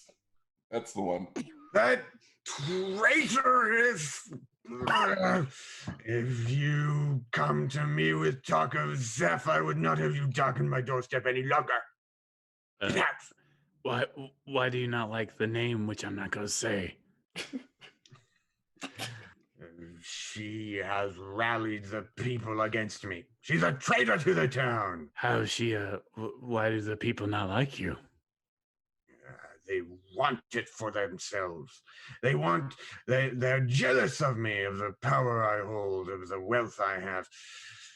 Listen, you clever folk. What do you think of her, Zeph? I think you're totally spot on. And the best way to show her up is to get the people to rally behind you instead of her. So, Soren, should I be asking you to make a deception or a persuasion check right about now? Oh, it's in my damn DNA. As he's saying this, Why did I try to play any other character? I do not know. As he's saying this, Saram is gonna lean over and say, "Oh, that sounds like a fantastic idea." And I'm gonna give you bardic inspiration, so you can add a D6 to that roll or anything in the next 10 minutes. I'm doing deception. Yeah. Yep. Okay. So an a D6? If you want to. I do. Anyone want to be my hype man? I just was. Just try to get what I can get. I got muscle cramp. Why do I have a muscle cramp in the stream? Oh, sorry. You're exerting too hard, Todd. Oh my god, I rolled a 19 and plus 3, that's math, and then 27. Yes. Yes, you're right. You are clever mercenaries. Indeed, she may have brought you here, but you saw right through her act. Yes. How about you come in? I shall array of spread of food for you. You must be tired from your journey. Please enter. And you hear a little on the lock as the door seems to unlock before you. Okay, I grab the doorknob and I just kind of turn. I'm like, and I open the door and I walk in.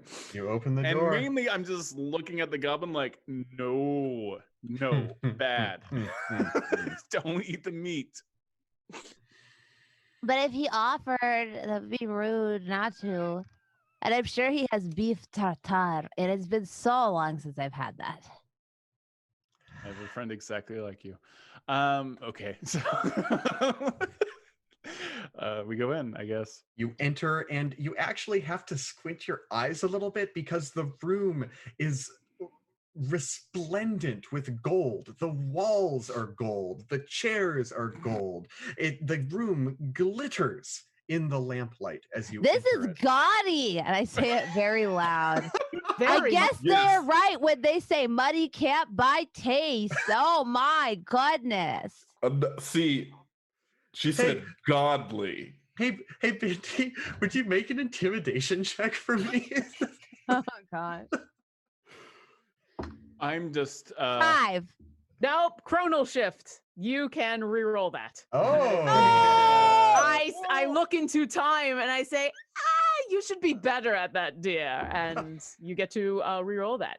I don't even think 16. 16.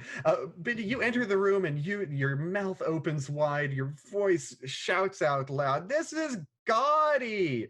And you see this man on the other side of the room. He's got this big sort of decorative suit of armor behind him. And he's got this big flowing robe. In fact, it's enormous, this robe.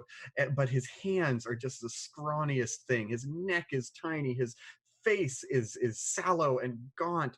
And he has a sort of light violet dark elf complexion and a scraggly white mess of hair all around him. He clasps his hands and he looks at you directly, dead on. He clearly hears what you said. His pointed ears twitch, and he just smiles the biggest forced smile that you've seen in a long time. You see his hands clench tight together. "Welcome, honored guest. Please join me for some nourishment. I can prepare a feast of fine food with a snap of my fingers." I'm looking at everything for magic. There are 2 suits of armor in this room, one behind him and one next to the door that you just came through. They seem to have an aura of abjuration magic around them. And there's also just little tiny dots and bits of magic all around here. There are little trinkets, all sorts of things that look like they're mementos from an earlier part of this person's life. I'm going to very pointedly use the hand signals that we've subtly worked out, especially with Aragard, like catch their eye, look at the guy, look at the suit of armor, pretend to scratch behind my head, look over at the other suit of armor. I'm going to ask you to make a kind of special sort of ability check. Would you make me a Dexterity Deception check to make this Sure. sort of hand sign? Okay. So this is I'm doing. Yeah, your Dexterity modifier and your proficiency if you're proficient in Deception. I am proficient in deception.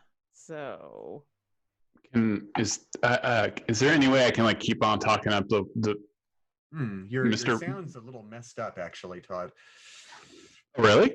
Yeah, it's pretty brassy. yeah, it got very loud. When did that start? Just now. Just now. Oh, do you have the thing where it auto adjusts your voice in Zoom if you're quiet for a few seconds? You might want to turn that off. That could Yeah, be it. I'm gonna check. Okay. Well, I was checking that. I got a 21 total. 21 total. You kind of have your eye over at Keeper Relics, and he's so focused on keeping his smile up for Bendy that he doesn't seem to have noticed your hand sign at all. Good. Yeah, and that's all I'm gonna do is I'm just letting my friends know.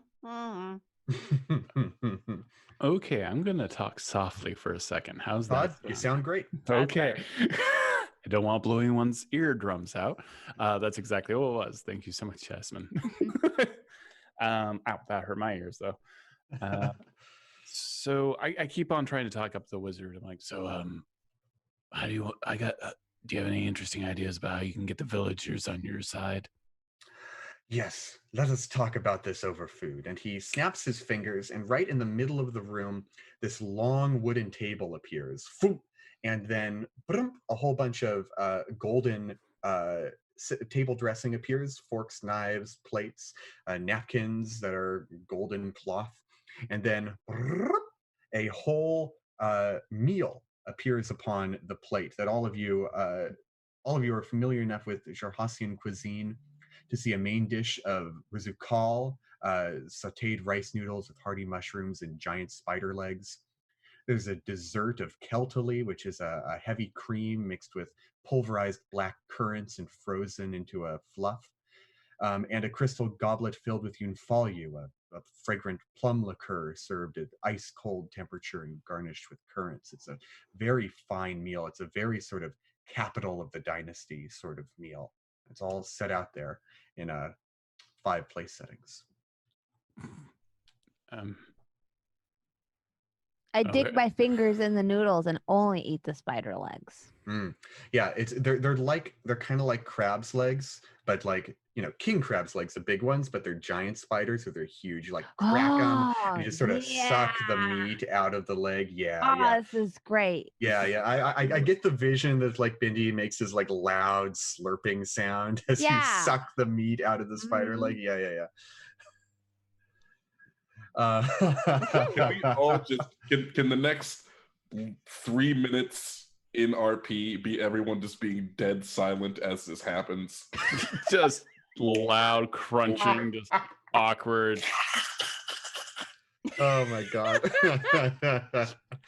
Oh, I can never remember which fork to use. Oh.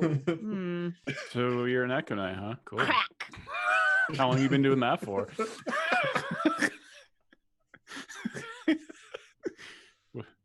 What about what? So you like time?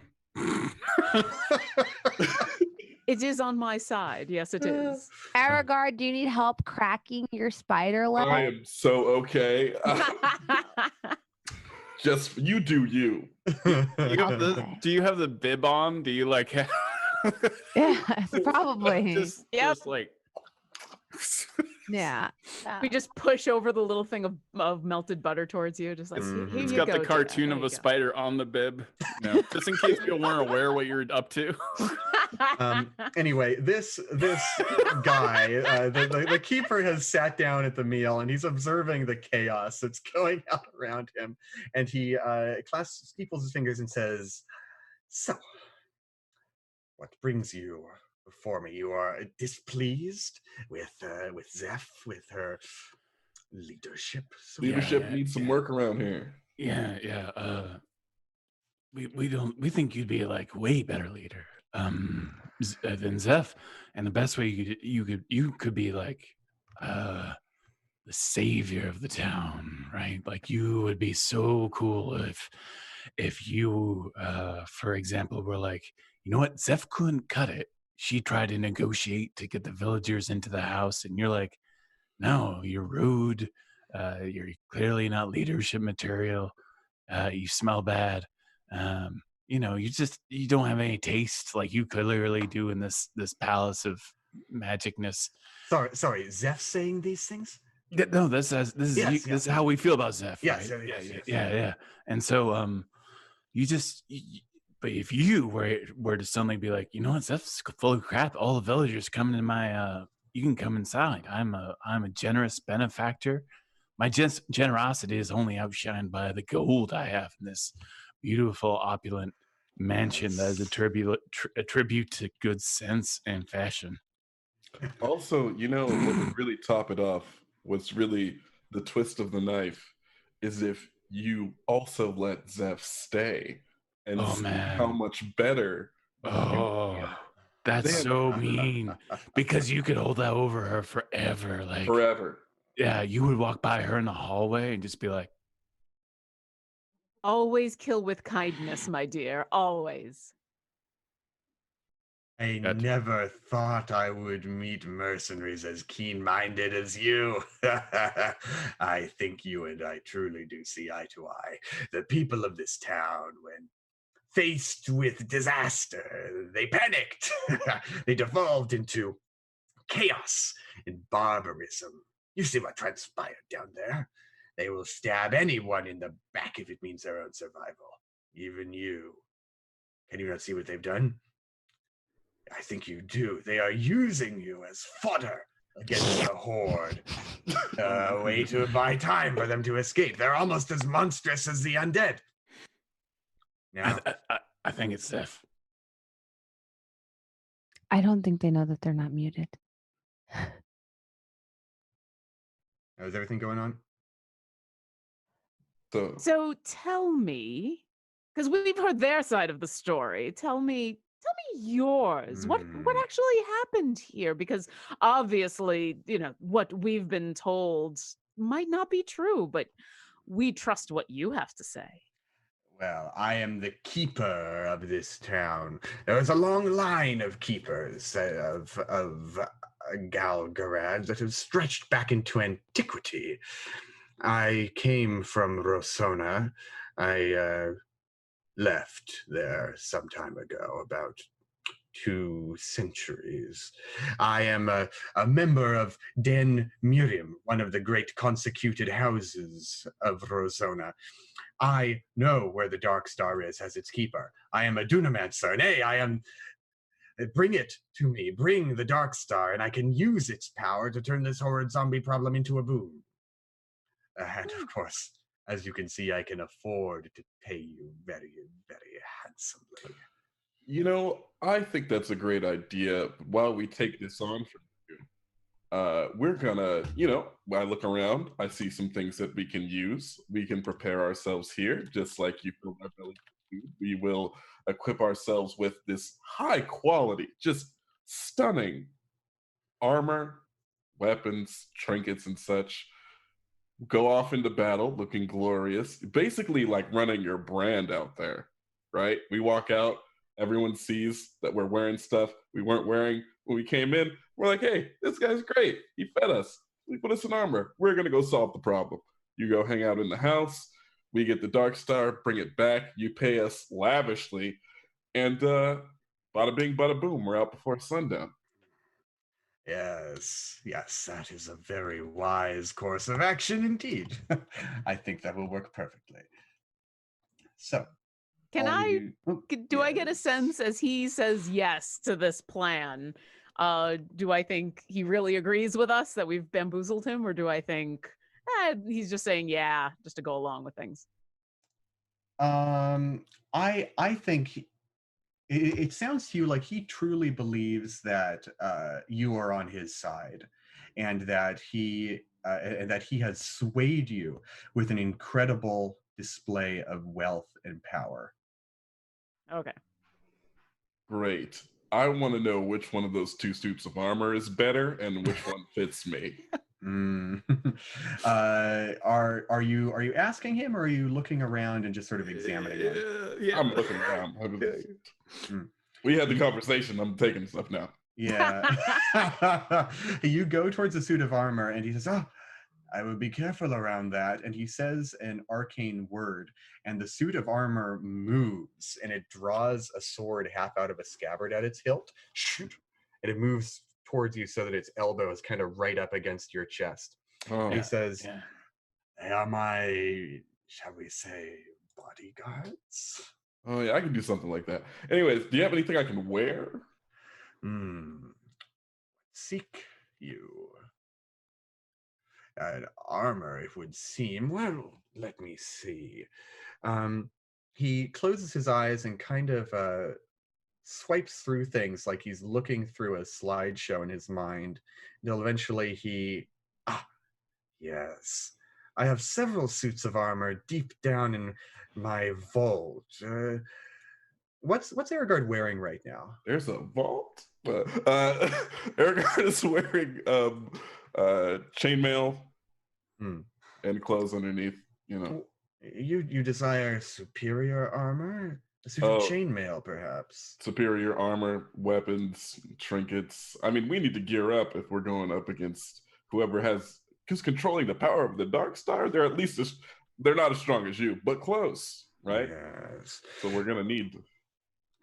I do not know what happened to the Dark Star or why it has turned its power to evil, but I know that whatever happened, it was far beyond my control. I take no responsibility for what happened there. Seems like you don't take responsibility for a lot of things. Because it's not your fault. Oh, Yep. Yeah, it's not your fault. That's why. And you don't know where the Dark Star is right now? Oh, I know exactly where it is. I am its keeper, after all. Oh, okay, excellent. good. Yeah. Okay. When's the last time you checked on it, though? It is hidden in a vault that was created by the Bright Queen and her followers nearly a millennium ago, just near the outside of town. You see, there are 2 hills near Galgarad, and one of them has a slight hump on one side. That little bit of a swoosh at the edge of the hill is actually the shell of a horizon-back tortoise, long dead, covered in dirt and grass and even trees. Beneath that shell is a great vault, a hall of prayer and a hall of ritual, where previous keepers performed great spells over the Dark Star itself to pray for protection.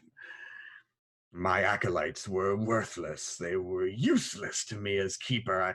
I was able to use what I paid them to make the town much better, much safer in other ways. I did not need their help. So only I and they knew of the location of this vault. But now you know too, so you can make this problem disappear, and I can pay you very handsomely for it. Sounds perfect. Yeah, We're we're way better acolytes than what you had before. So, Yes. yeah. We're going to walk into your vault, gear up, go, fix the problem, and be back before nightfall.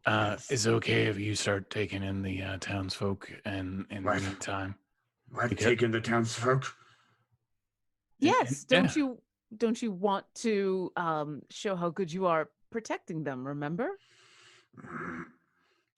That's how you're going to stay on their good side and make sure. It depends on how much you want Zeph to feel bad, because I gotta tell you, that would make me real mad if I was her. The benevolent, the kind. I don't think she can take it. No. I shall do it, but anything those wretched rabble steal, I'm taking out of your reward. Absolutely. Totally makes sense. I agree completely. Good. I do the same thing if I were you. Anyway, if I was that smart. Yes. If you were indeed. Well, go ahead. Go to that hill. Find a way underneath that ancient turtle's shell, and you will find the vault. You will find the Dark Star. Yes. Okay. Have a good day. But things for you to ensure your success. Yes, I think I can provide you with something. He snaps his fingers a few more times and summons several things onto the dinner table, vanishing the cutlery at the same time. The first is a suit of chainmail that seems to glisten with unknown light. It has even a little bit of gold trim around the edges. There are a pair of daggers. We all just immediately Clearly look at mine. our guy. Clearly mine. We're all thinking the same thing. What are their names? And 2 golden, 1 gold and 1 silver wand. The chainmail is +1 chainmail to increase your AC by 1. The daggers are enchanted with runes of frost. Each one of them deals an extra 1d6 ice damage or 1d6 cold damage on a hit. And these are both +1 wands as well. So your spell attacks have an extra +1 to hit and damage. All And right. now understand these are just loans. Absolutely. I mean, good luck taking them from me, but I see. Very well. All jokes, all jokes. Yes. Now do not forget, I want the Dark Star in one piece. I am its keeper. I can use its magic. I'm trained in the art of dunamancy. I can make great use of this artifact to... Perhaps I could use it to command the undead horde to rebuild the town like docile servants. Make them work off their debt to me. Is there Yes. anything else about the vaults that we need to be careful of? Any combinations? Any keepers? Under you? I've never been into the vault. I mean, the vault secrets are manifold. You will have to learn them on your own. And you're going to make sure to tell all of the people who are so grateful to you where all the places they might explode will be. If you let them know where they shouldn't step, not only will they not touch your very nice wards, but then you won't have to clean up after their messy bits. Yes, you do have some wisdom in your head. Absolutely. I shall do such a thing. There's nothing like having to recast wards. I totally understand. We'll just let them know where not to step, and you should warn them about where not to go. So be it. Move quickly then. I'm very good at that. All right. Okay. Have a good day. We'll be back in a few hours. Farewell. Whew. Get to shake that voice out of my throat. Oh. Do some warm-ups before you do that one, right? Yeah. I feel real bad for you. Yeah, a lot of sympathy. Okay. All right, are we good to like run off to the dark Yeah, side? you head down out of the house. You find yourself back in the town, and you do see these two hills off in the distance. And now that you've been told about it, you can make out a faint sort of hump on the back of one of these hills. That might be that tortoise shell he was talking about. And as we go by, let's make sure, like, we'll go by the inn and let them know, like, hey, dude's a total prick. Well, Yep. yeah, we'll breeze through that. You give the report. Hey, everybody, he's a jerk. He hates you, Zeph. Just let everybody in. Everybody I think in. you guys should kill him once you get in there. I'm just saying. But Like don't it step- wouldn't, just like murder him and then take his house and turn it into a public library. Zeph sighs very deeply and says, if I haven't considered it. I'd just do it. He's a dried up old miserable prune. I hate him. Anyways.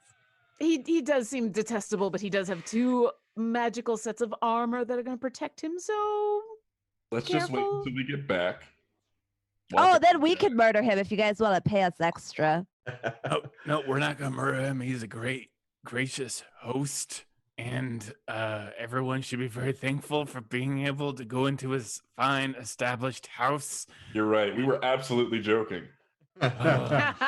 Let's cross that bridge when we come to it. All right, yeah. I'll do my best to get the people safe away. Try not to worship him too much. Thank you, and please destroy the Dark Star. It's the only way. Yeah, we will absolutely not do that, and we will bring the Dark Star to our benefactor. All right, everyone, let's go.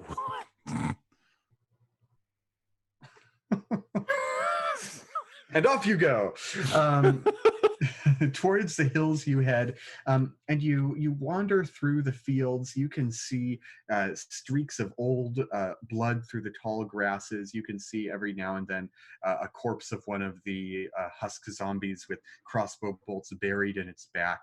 But eventually you make your way to the hill, and there is this impending aura of dread around this place. It's not something you can touch or taste, but you feel it in the air.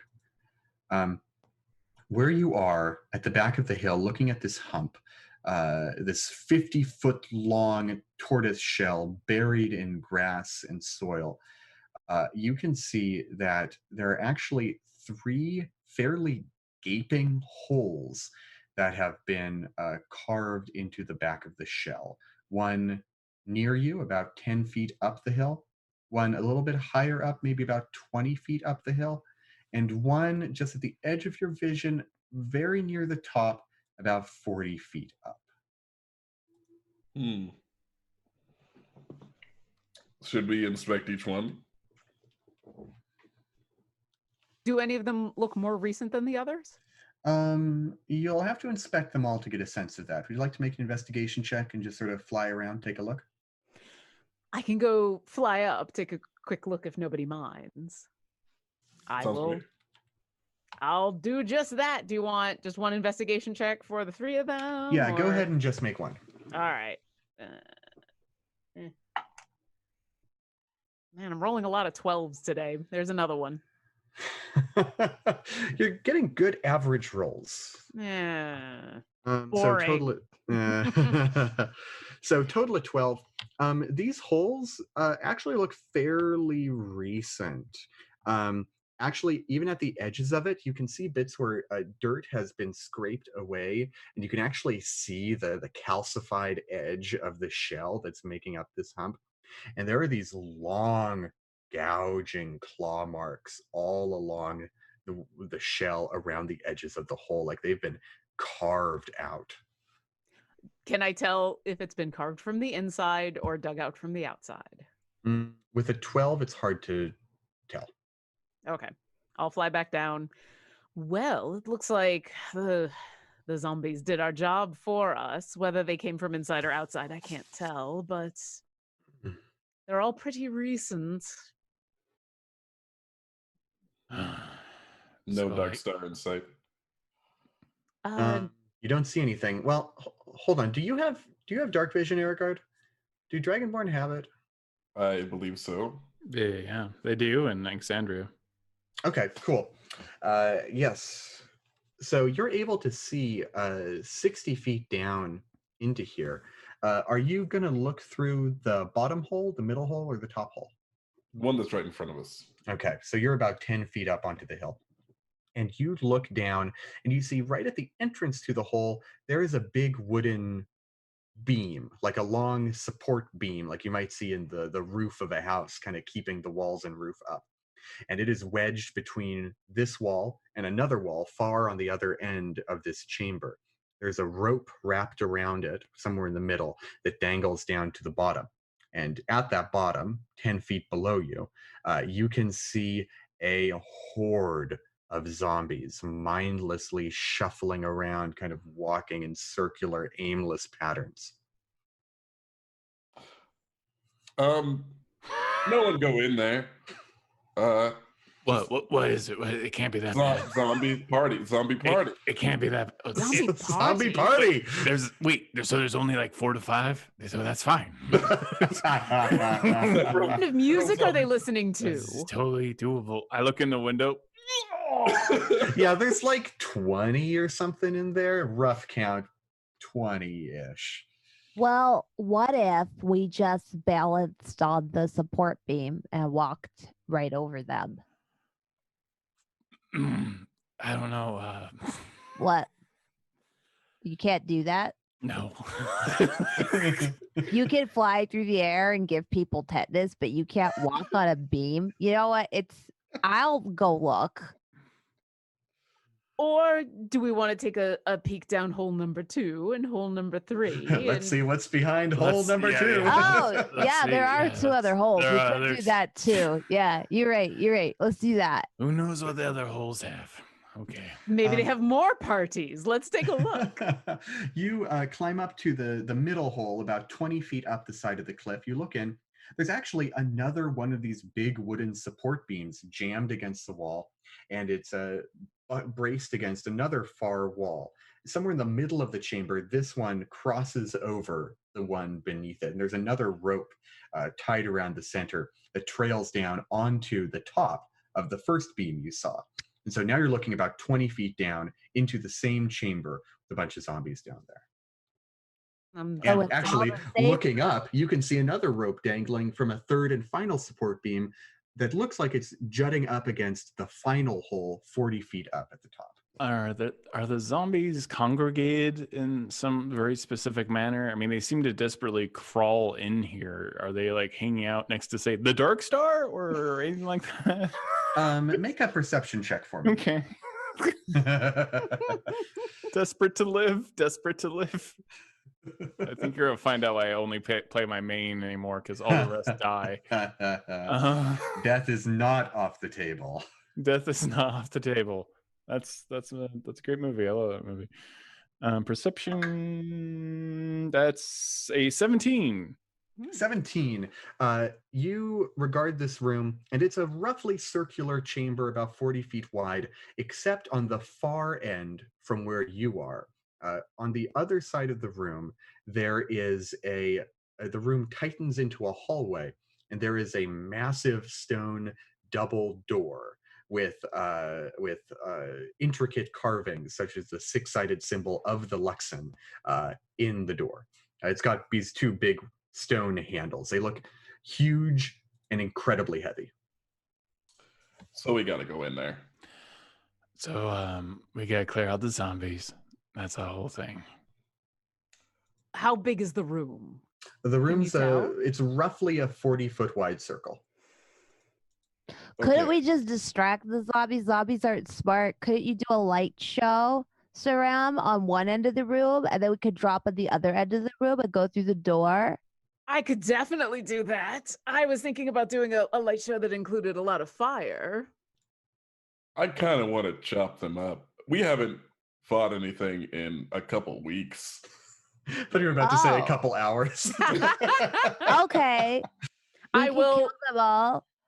if that's what you want, and I will. Give me 3 minutes. Just Oh, for you, Okay. dear. It's just, we don't know what is guarding the Dark Star, and what if you get exhausted, you're all sweaty, and the lactic acid builds up in your muscles, and then you're not ready for that other thing. Do Dragonborn sweat? I've never asked that before. no, we don't. It's you know what? We'll talk about that later. At the moment, I think it's like a warm up. You know, you got to warm up before. Okay. Let's do it then. I will create. You go first. I'm not going down there like that. Um, I'm gonna stay right up here on this beam, and I'll give you supporting fire, but I'm not going down there. I can cast something. Let's just crush him. Let's destroy him right now. All right. Who is going in first? I think y'all should cast your big area of effect spells before I jump down. Yeah. Well, if he's going to do that, then I will take everybody else's suggestion. I'm going to create dancing lights and send the dancing lights on down so that it illuminates everything, and we can get a nice clear view of the room and the destruction that's about to happen. Absolutely. Try get them to like tying up into it like a nice tight ball. So are you like at the top hole kind of, or the middle hole kind of peeking in? You just kind of like, ooh, shoot some dancing lights down there?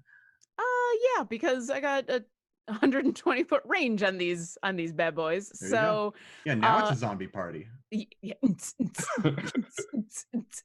I want to see, are they following the lights or are they avoiding the lights? And then whatever it is that they do, I'll use that to try to gather them all into a nice chunk, nice close-knit grouping Okay. for my friend. I'd like you to make another fun check. You're a wizard. Your spellcasting score is intelligence. Can you make me an intelligence deception check? Intelligence deception. I am proficient in all of that. Okay. That's a 22. Very nice. Yeah. So you cast this big glowy light show. 3 of them and- specifically, or 4. I'm sorry, 4 of them.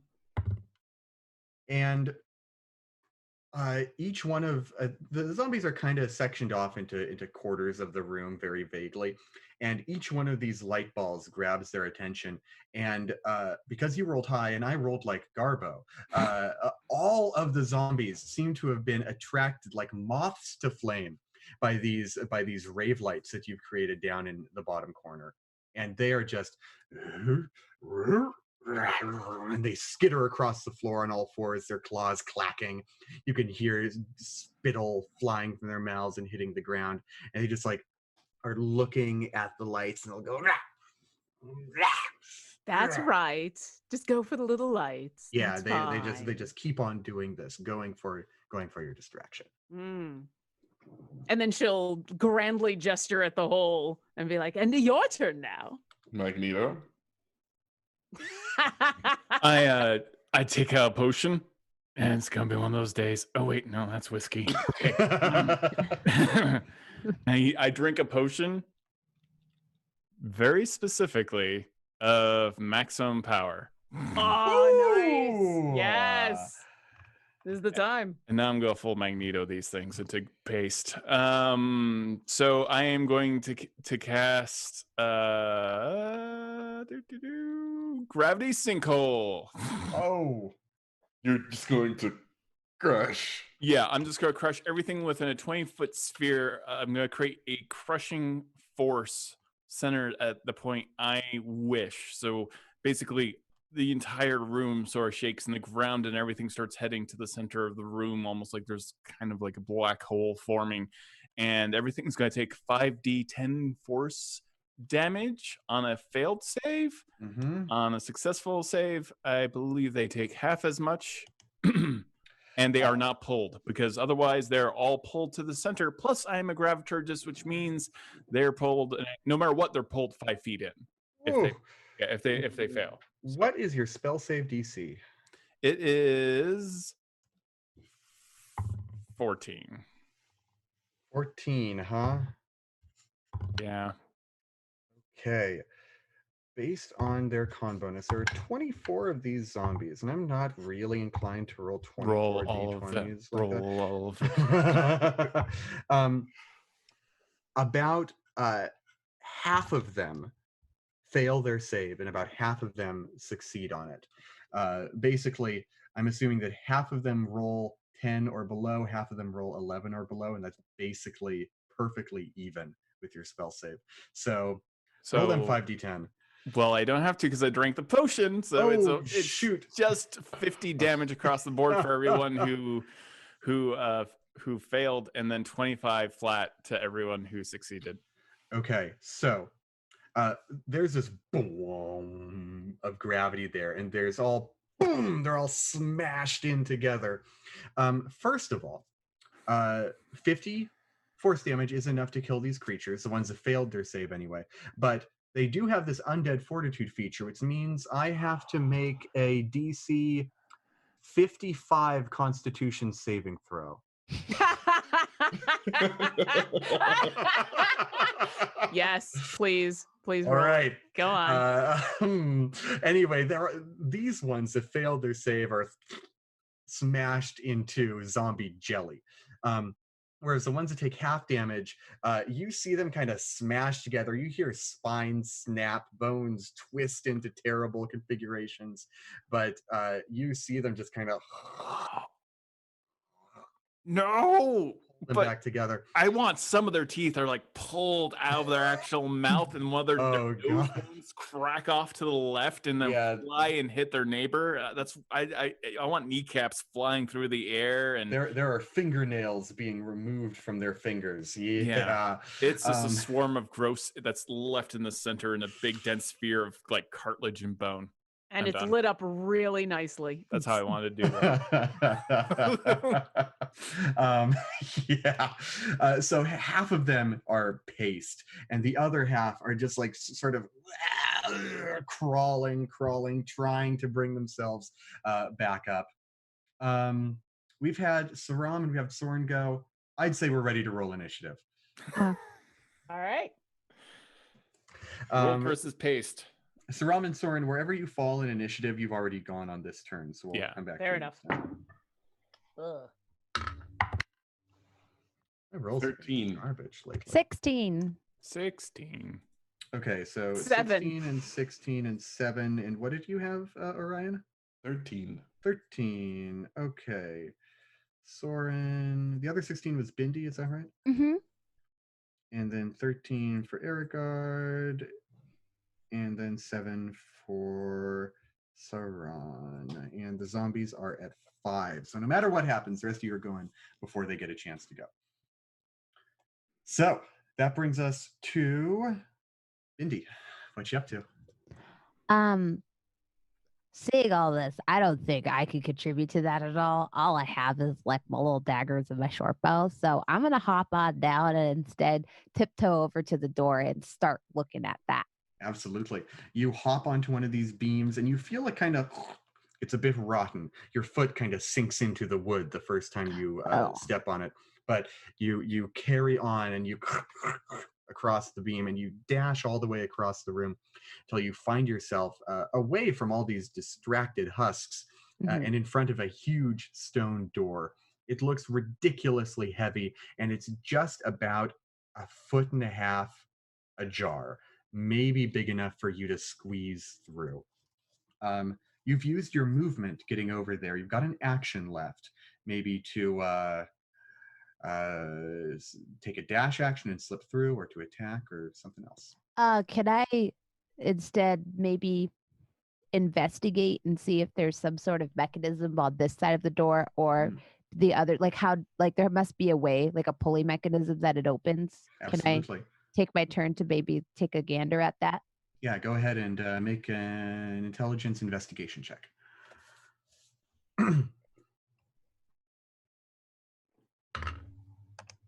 25. 25, yes, indeed.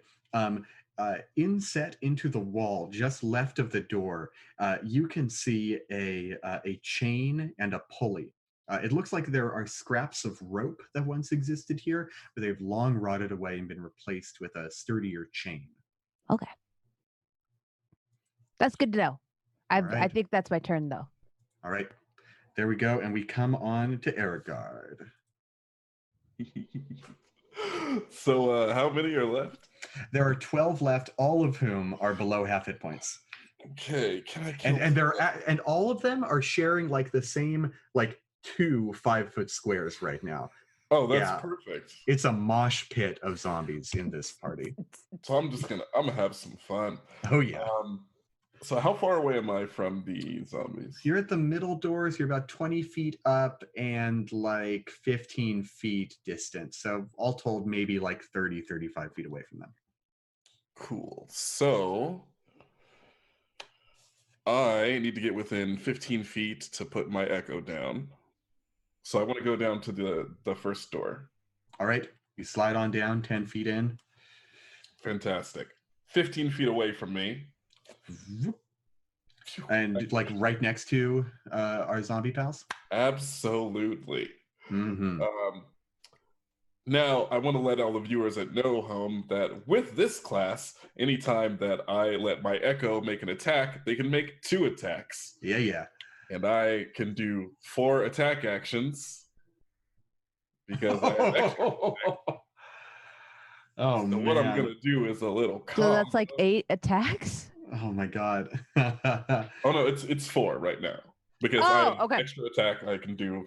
I wanted to get 2 swords and then I would have just but that's what I thought for a second. I was like, it's a blender. You're a Cuisinart. You're a one-person Cuisinart. It's amazing. Yeah. That's for the personal campaign so that I can go, yes. Do a whole 10-minute victory dance. We don't have that time. That's the goal of this becomes a 2-shot, you know? I am going to roll some attacks. First one, that's 14. Yes, precise hit. Okay. Oh, sorry. Yeah, that's not a precise hit. That's way over their armor class. Yep.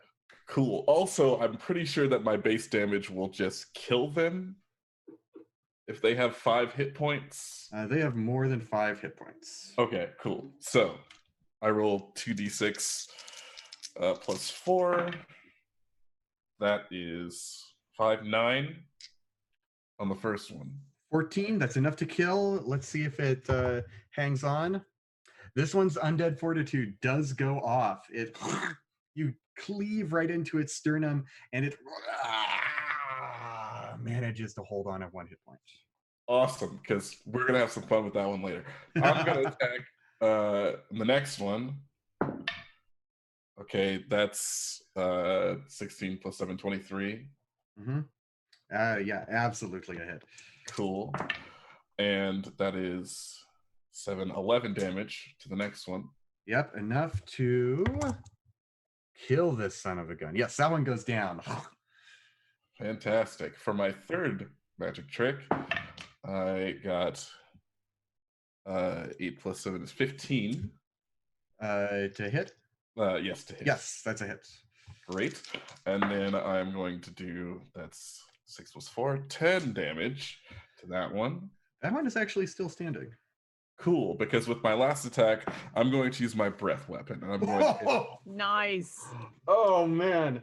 And you're gonna hit every single one of them. Yes, I am. So, Aragard, with their Echo's greatsword, slashes through one, horizontal through another, an upper strike on the last one, puts their sword away, and lightning onto this orb of undead grossness.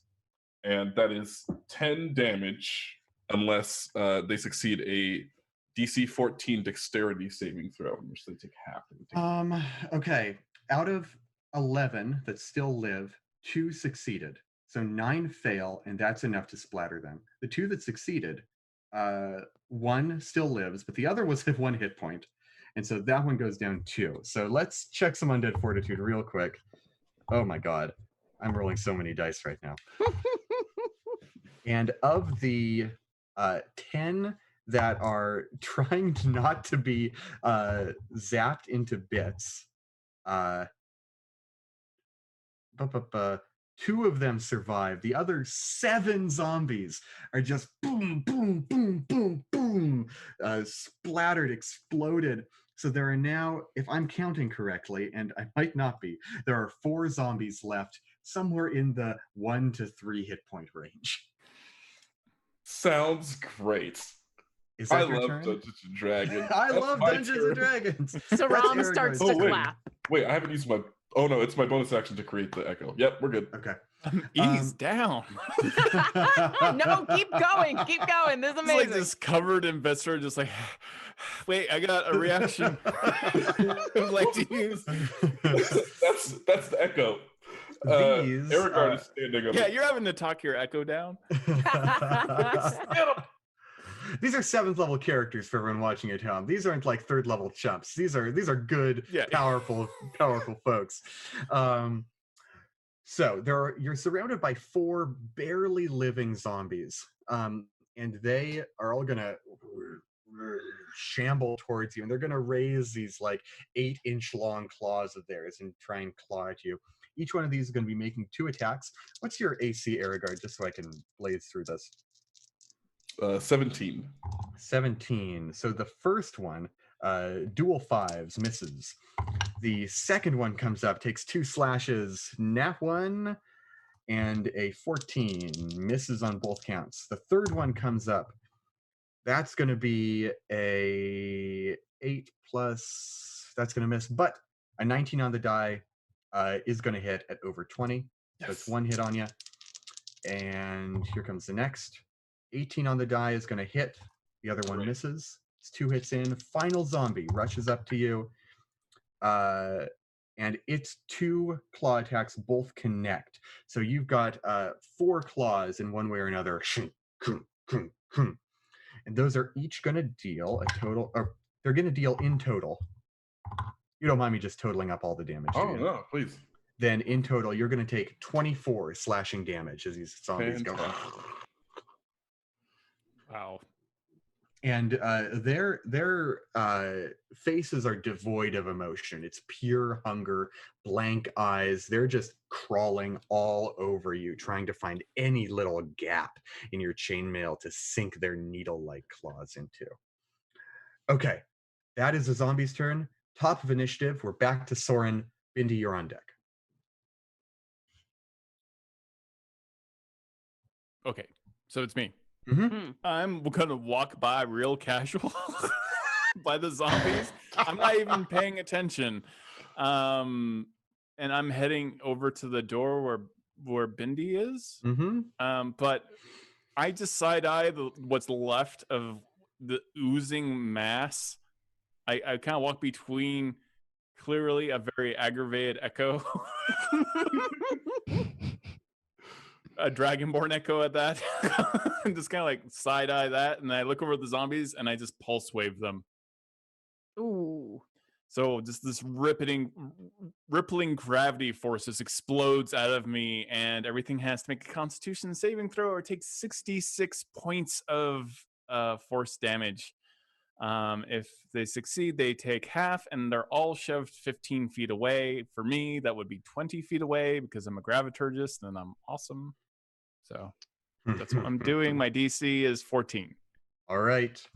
There are 4 of them left, so I am going to roll for all of them. One gets, sorry, what kind of save is this? It's Constitution. Constitution, that's a dirty 20. That's another dirty 20. That's an 11. And that's a 15. So it looks like 3 pass, 1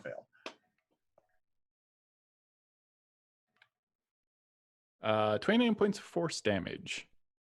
29? Wait a minute. Did I screw that up? Yeah.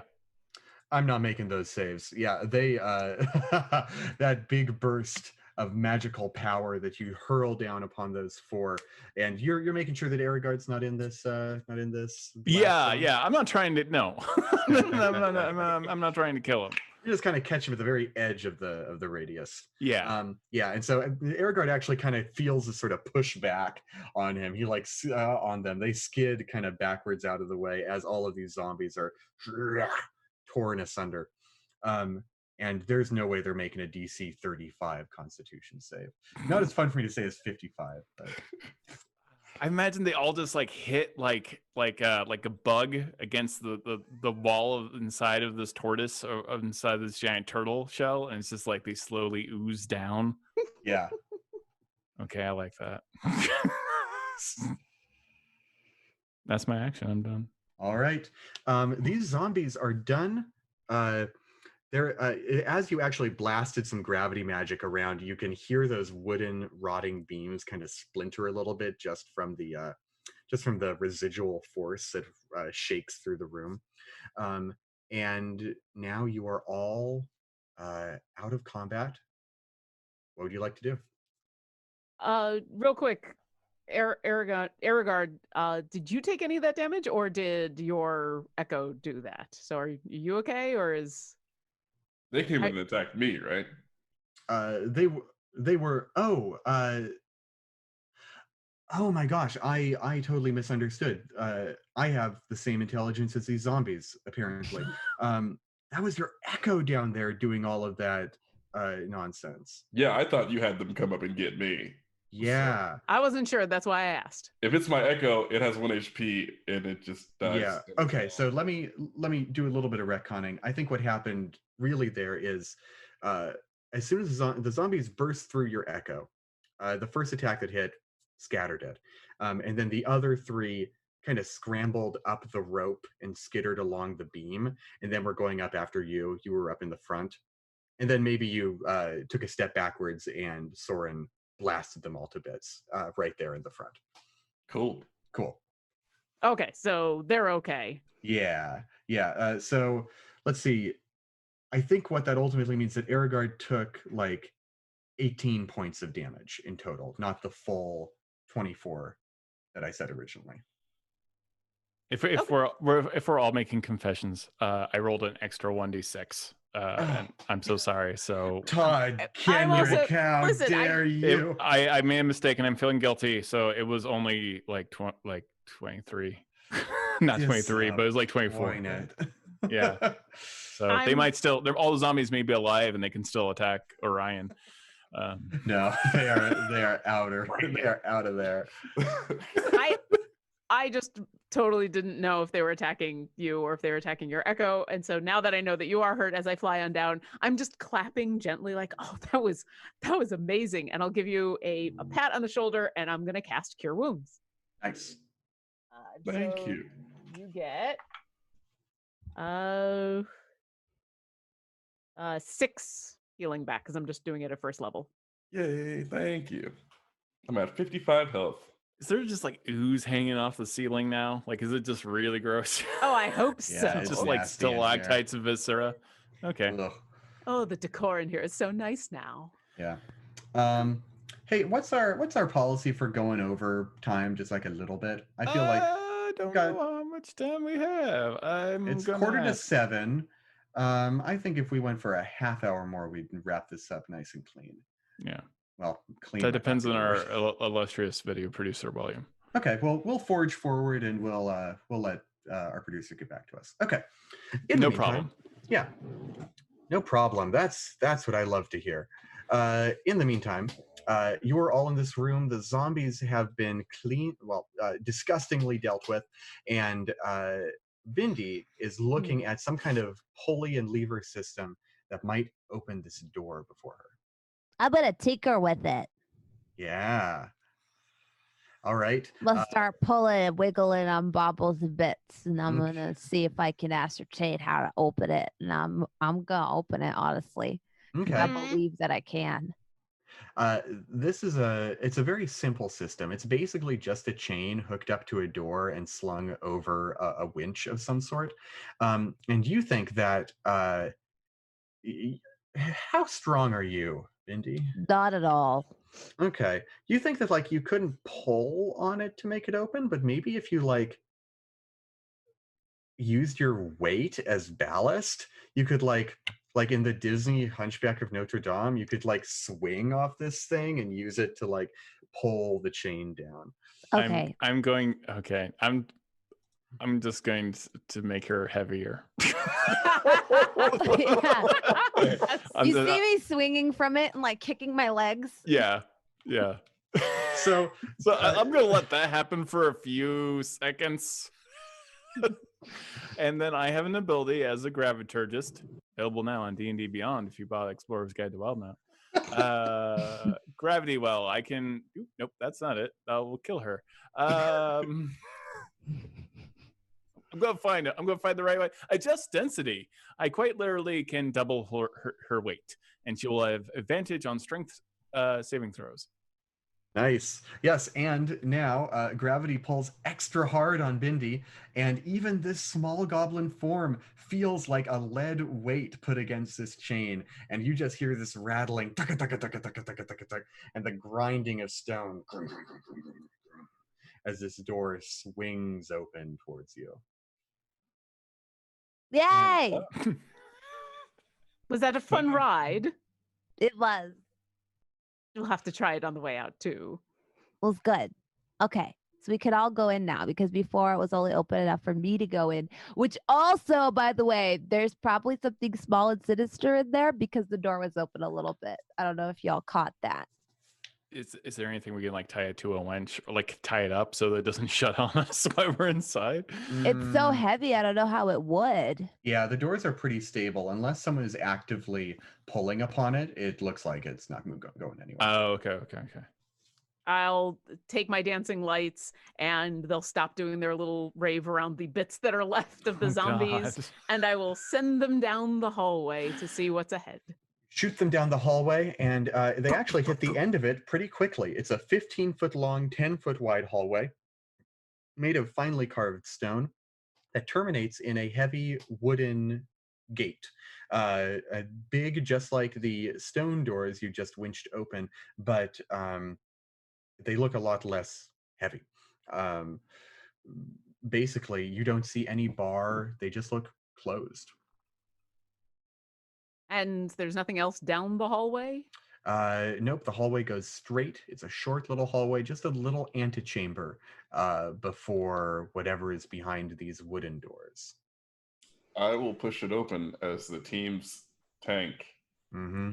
You walk towards the wooden doors. They're fairly heavy, so you put both hands against them. One hand kind of, but Big meaty claws. you do that sort of Aragorn door open, right?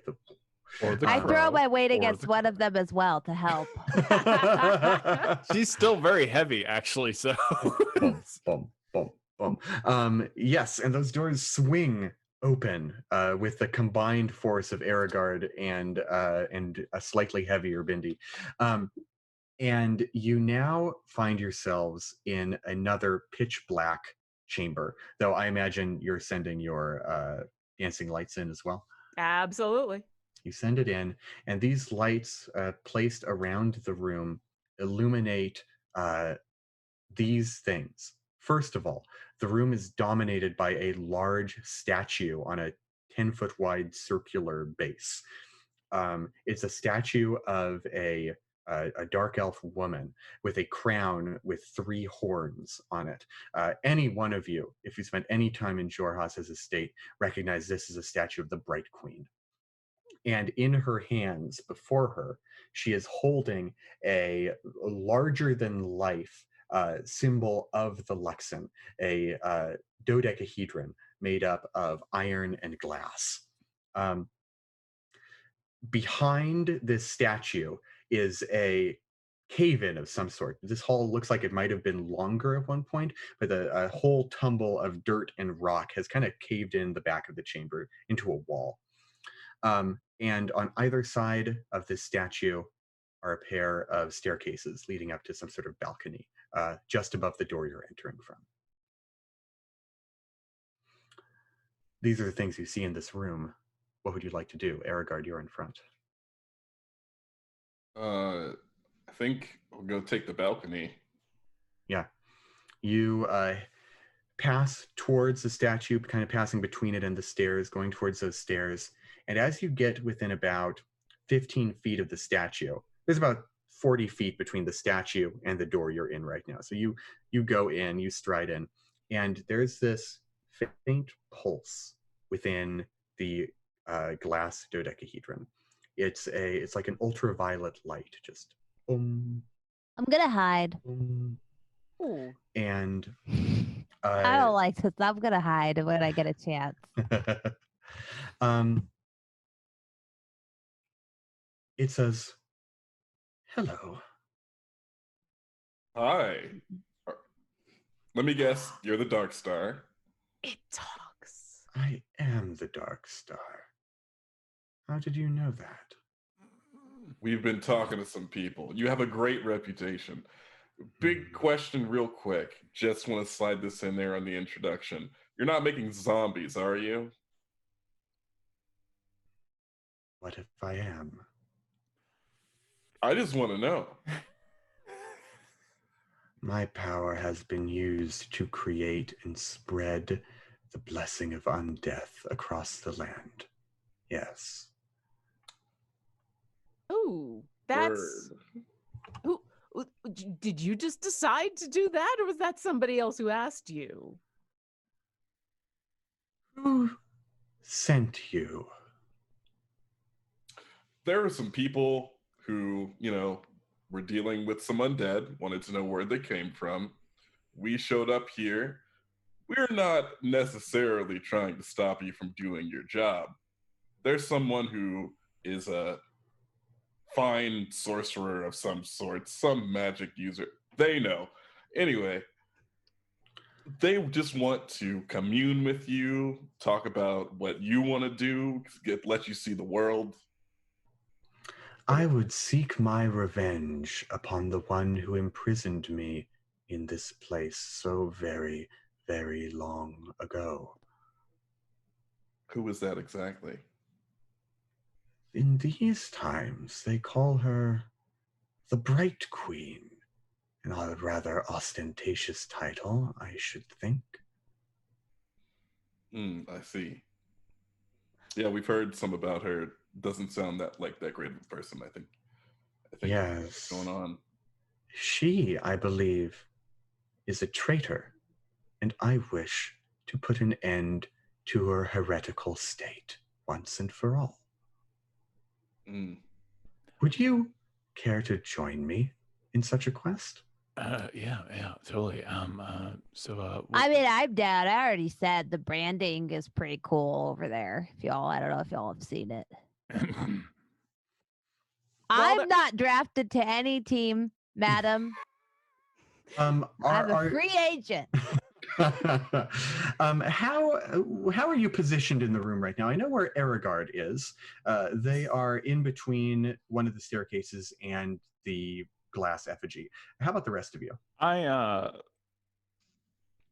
in Taldori. I left. No, I'm nearby, and I'm not liking it. How about you, Saram? I've moved a couple feet into the room away from the door and been a little distracted by this statue that's now talking and the thing in its hands. And while my dragonborn friend has been chatting this thing up, I have taken the goggles that were up above my head and placed them over my eyes. And I would love to do a quick Arcana check to try to figure out. So I'm using my goggles of object reading, and I can do a intelligence Arcana check to reveal information about a creature or object I can see. So Yeah. and it gives me advantage on that. So I would like to study this thing from afar, kind of curiously, as this discussion is going on. Okay. Sorry, can you explain to me a little bit more what kind of information you would gain by using this? So the goggles just gives me advantage on Arcana checks made to Oh, reveal okay. information about a creature or object you can see. I'd like to put that together with some of the information that we're hearing and try to figure out, I see. do I think this thing is just bad or been corrupted, or just really like zombies? I don't know. Sure, go ahead, make an Arcana check. All right. So thanks to the goggles, I just rolled a natural 20. Yay! That means that's our first giveaway, right? Yep, we were doing one earlier in the chat because it had been so long, so this will be the second one. Yeah. Oh, thank you. I was feeling so terrible. No. So now that I rolled a natural 20, so that is a 26. Yeah, but those in the chat can also pay attention to the moderators and win a critter bundle. We're giving away some critter bundles in chat, but also I would like it to give all of its secrets up to me. Very nice. There is something within this glass chamber. It is a small object, maybe about twice the size of a human fist inside there, and it is emanating this ultraviolet glow that is shining against and being refracted through the glass.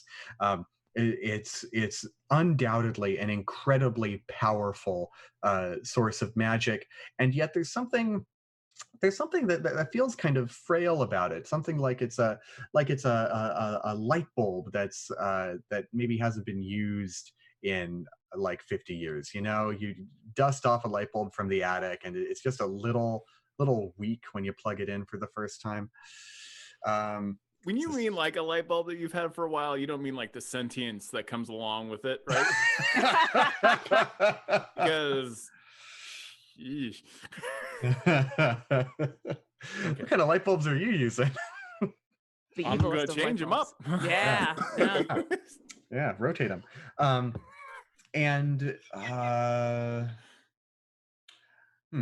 Go ahead and feel free to like ask me another question. I want to answer things that are pertinent to what you want to know. I want to know. So now that I know that about this thing, do I think cracking its shell is going to destroy it or release it? If I send my dragonborn friend up with their very large sword, is that a good idea or a bad idea? I can attack this thing 8 times in a row, okay? But yeah, I know, and I'm ready to message you with some great information as soon as I know if that's a good idea or a bad idea. It does seem like this glass is some kind of a protective shell. You're unsure if it is. It's hard to tell. You don't know if it has power outside of this glass yet. Okay. And do I get any sense about, do I think it's been corrupted in any way? Or is this thing just happy making undead and killing bright queens? You said ask you more questions, so I'm asking. Yeah, as you're wondering that, the star begins to speak again. Okay. And it says, did you know that when I was imprisoned here, I did so because I was a political prisoner? A so-called traitor against the Bright Queen's cruel regime? That terrible queen, selfish as she was, led thousands of her own people into bright sunlight that stung and burned and exposed them to all sorts of dangers that the sweet, sheltering darkness of the Underdark protected them from. I'm getting a kill this vibe. Yeah, we can help with all that. So like, are you how is it best for us to take you back so we can free you? Should we be gentle with you because you seem to be made of glass? You seem real delicate. I am not made of glass. Okay. I am within all of this. Okay. So we don't, but it doesn't matter if like we crack the glass on accident or something like that. I'm just making sure we don't hurt you. No. Breaking the glass would be advisable. Oh, okay. If you were to take me somewhere, then you would need to. My associates were planning on doing so once this foul town was wiped off the face of the planet. Okay. So, And you hear this sort of shing of the drawing of swords. And Aragard, from where you're standing, you look up towards that balcony that you were headed to, and you see two dark elves in armor adorned with spider web patterns drawing swords. The drip. Bindi, would you What? be a perception check as well? Oh yeah. I told you they dress really well. 12. 12. In the light of the dancing lights, you see something on top of this this glass polyhedron. It's big, it's scaly, it's fat, it's gray and green, and it's got these two beady, malevolent eyes peering out of the darkness at you. It looks like a giant toad. I knew it. I told everybody. By the way, when I say I was hiding, when Orion pushed the doors open, I kind of just went behind the door, but I've been yelling this whole time, so I don't know. Do how you will with that. So I'm like behind the open door, but I was like, I told you there was a devil toad. You're like, I find that highly unlikely. It's necromancer. It's a spicy toad. It's a spicy boy. And I want a leg. And the leg you shall have. Uh-huh. And as all of these appearances happen, that soft voice, the Dark Star, rings out again and says, "You seem unsettled by all this." No. We're not. Just the friends. We didn't know they were there, you know. Yes. Well, tonight we shall unleash the last of this zombie horde and wipe the town that has kept me imprisoned for nearly a millennium completely away. And that shall be the beginning of my revenge. Perfect. Yeah, that's a good idea. I'm casting fly on myself. Mm-hmm. I want to, and I'm going to ask everyone if this is fine first, shoot my echo up to that toad and do 8 attacks with this fucking... All right, roll initiative. Saram is just waiting for you all to go have fun, and she's totally happy to follow your lead. So yes. my play is roll it. My play is going to be to Superman out of there. I'm going to grab it and fly outside with the toad. No, with the Dark Star. Even though we know that it wants out of here now? It does, but I don't think it wants sunlight. And so I'm just going to try to Superman out into the daylight with it. Isn't it underneath the toad? Is it physically underneath the toad? The now? toad is on top of the big glass dodecahedron. Okay, so it's huge. Oh, right? the dodecahedron's huge. The dodecahedron is quite large. I was seeing like something very small in my brain, so I don't pick that up. That's okay. Yeah. The statue is like 15 feet tall, and the dodecahedron is like at least 7 feet in diameter. What's the roof situation in this? It's pretty tall. It's like a 40-foot tall vaulted roof. Is it made out of stone or shell? The top of it is shell. The walls are all kind of densely packed dirt. And one last question. With my investigation or my check on it before, do I have any idea whether taking it out into the bright sunlight would actually be a destructive thing, a good thing, a bad thing? Good question. You get the sense that it is not particularly bothered by light or darkness. It seems to create this aura of black light around itself. Okay. That'll probably be something I'll try to say at some point. Okay. Okay. I rolled a natural 20 on my Hey! initiative Yay, chat, we're gonna die for the Dark because of you. Star. I love how these are just coming fast and furious now. It was great. You're not out of control. You're not in control. So, I asked you to roll initiative. What's those initiatives? Erigard, where are you? Oh. 17. 17 for Erigard. You're clearly making a move first, so I'll let you go first regardless of initiative. How about Saran? 15. 15. Better than the last time. How about Bindi? 23. Woo! I have +4 to initiative. Nice. And how about Soren? You guys are terrible. I got a 4. No. That's what I got last time. We've been there. How did you get 4? You're you're the time wizard. I got like a 7. I rolled a 2. It was ridiculous. I rolled really badly. This time I rolled better. It happens to us all. Listen. All right. It is Bindi's turn first. Let me give a quick breakdown of what this arena looks like.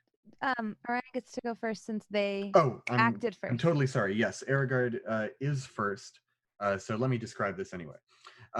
You are in a sort of straight great hall that's about 20 feet from north to south and 40 feet from east to west. You're on the east side. The statue's on the west side. The statue takes about 20 feet kind of in the middle of the room. It's holding up this beacon about 15 feet in the air, and the toad's on top of it. There's a balcony directly above the door that you're in. There are 2 drow warriors up there. And I think that's just about everything you need to know about this room. Great. Okay, I need to get within 15 feet of that toad. Mm-hmm. Is that possible for me right now? Yeah, from where you are, I don't know. I don't want a Pythagorean theorem this triangle. I would say you can just at the very edge of your manifestation, you can get the echo up there. All right.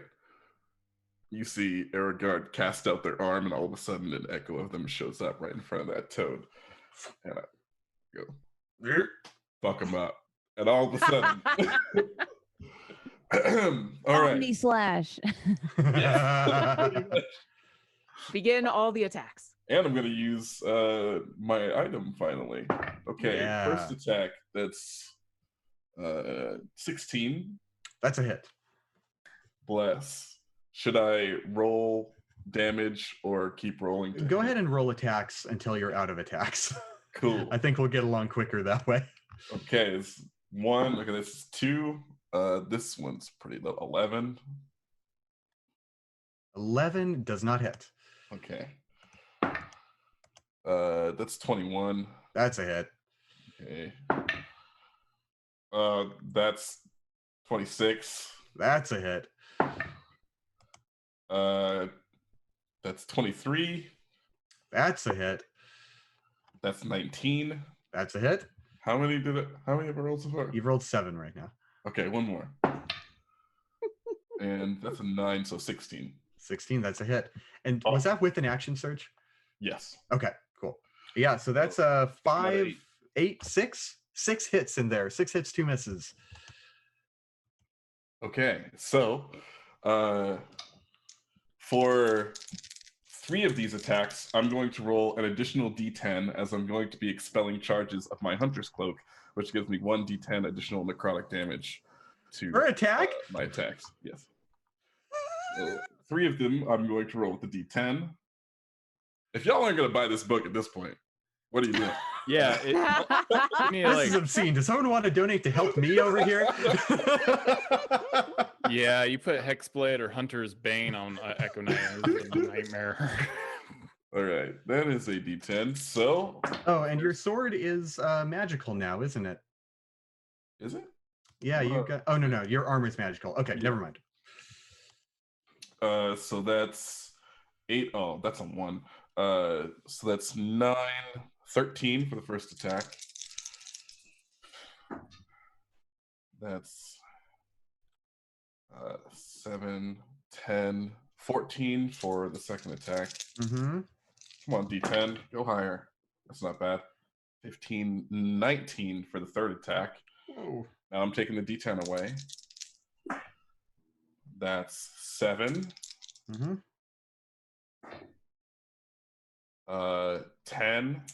And this is the last one, right? And 9. And all right, hold on. Let me just carry the 1 here.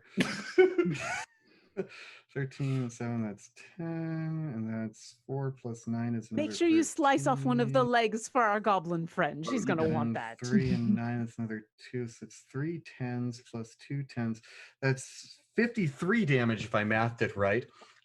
You boom, boom, boom, boom, hit it over and over again. It is a fiend. You do feel that its tough, supernaturally fiendish hide is kind of slowing your blows a little bit, but that is still a massive, massive amount of damage. And it just reels with every hit that you deal to it, and it starts oozing devilish ichor out of its wounds. It snarls and sort of tries to shuffle back, its huge toadish body creeping away from you. Fantastic. That's all I got. From that. That's it? all? That's it? You sure you don't want to do anything else? I know I'm not pulling my weight just yet, but I'll get All right, so Aragard, we've kind of pulled you out of initiative. We're sticking you back in. Bindi, you're now top of initiative with the Dark Star happening right after you. Okay. So I go, okay. So I have second story work, so climbing doesn't cost me extra movement. So I'm going to spider climb up this statue and race my way towards the toad and be like, give me your legs, I want to eat them. and stab it. Yes. All right. Yeah. It's like sneak attack, right?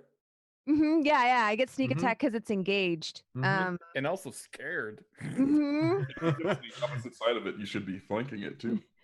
So I don't run with flanking rules, but definitely sneak attack. Okay. Okay, That's fair. So- It is broken. that's a 19, That's a hit. and the other one is 16 plus 7, 23. 23, that's a hit. Okay, and then as I say this, I say, I dubbed thee Spicy and Toad because I'm using the 2 icy daggers, Excellent. Fantastic. and I do 7 damage. Oh, plus 1d6 cold. I got a 1. Okay. So I do 7 and then plus 1. With the first dagger, that's 8. And then I do 5 with the second one, and then plus d6 cold. 3 cold damage. 3. And then I get, I believe it's 3d6. It's 4d6 because I'm level 7. Yes. Sneak attack damage. Okay. You don't need echoes. 9, You just need 1 sneak attack. Yeah. 10. So I had 19 extra sneak attack damage. How do you want to do this? Yes.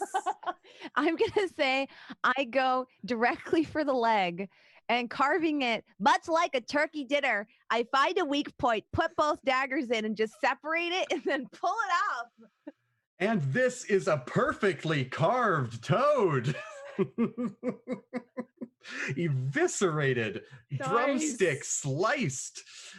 This devil toad yells out in shock and surprise. 1 minute it was fine. 3 seconds later it was in pieces. And aside from the leg that, like, you have sort of like willed this leg into staying on the material plane, the rest of it like dissolves into ichor as it, you know, goes back to Avernus from whence it came. But you do have this one leg that through sheer willpower and determination you keep in your hand. Cool.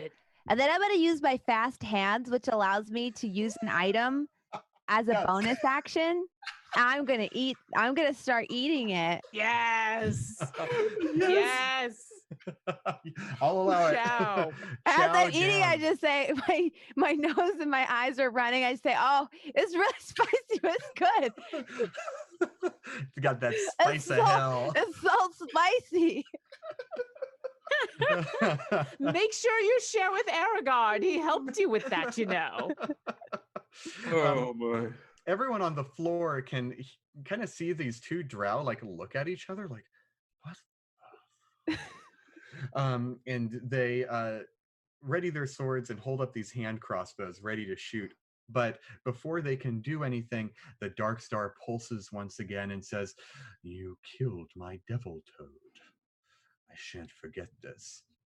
If you do not wish to help me bring down the traitor queen, then I shall see you ground into dust.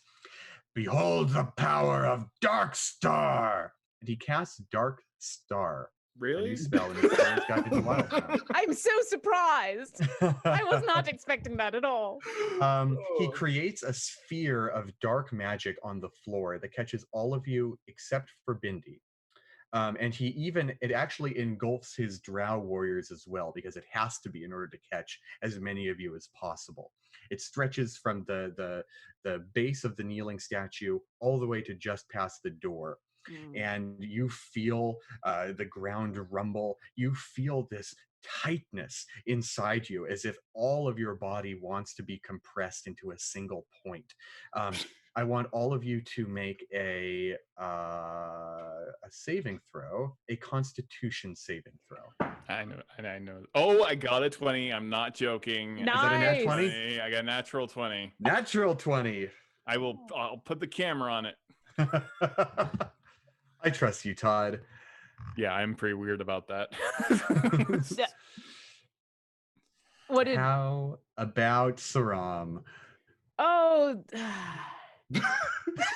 Saram has a moment in where she's too busy making fun of this thing and rolls really badly, and then takes a moment and as a reaction says, I should try that again from the top. Better rolls this time. And I'm going to use Chronal Shift because I am pretty sure the 6 I rolled is not going to be enough. So I'm going to use Chronal Shift so that I can re-roll that. Sounds good. Oh, that's much better. You said Constitution? Yes. That's a 21. 21, that's a pass. How about you, Aragard? Your echo may be up there, but your physical form is down here. Yes, I got an 18. 18, that's exactly what you needed. Ooh. Somehow, against all odds, 3 passes against the Dark Star. You are so these effects by the rules like happen at the start of your turn. I'm just gonna go through them now just to be a little dramatic here. You cannot hear anything within this area. Despite your success, all sound has been overpowered by the relentless rumbling of what can only be described as the sound of the universe turning on its axis. Anyone who wants to cast spells with verbal components can't do that here. Your voice is just dissipated into nothingness. You are all going to take 8d10 damage cut in half because you successfully saved. So all of you in there, that's going to be 10, 17, 24, 25 force damage as the crushing gravitational power of the darkness beyond the world tries to grind you to dust. And that's 25 after being halved? Yes. Okay. Thank you, time magic. It seems like the Dark Star is concentrating on its namesake spell. Somehow, unless its concentration is broken, this sphere of crap is going to stay here. How hurt are the drow? Oh yes, the drow. They failed their saves. They are looking real bad.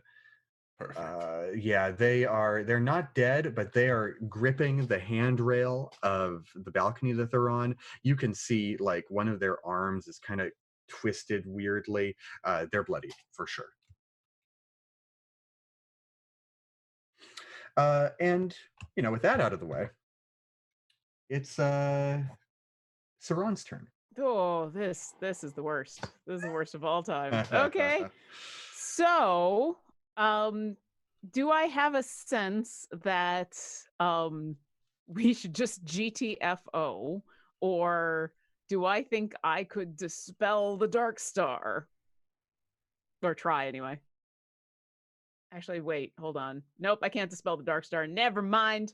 Never mind. I can't do that. That requires verbal stuff.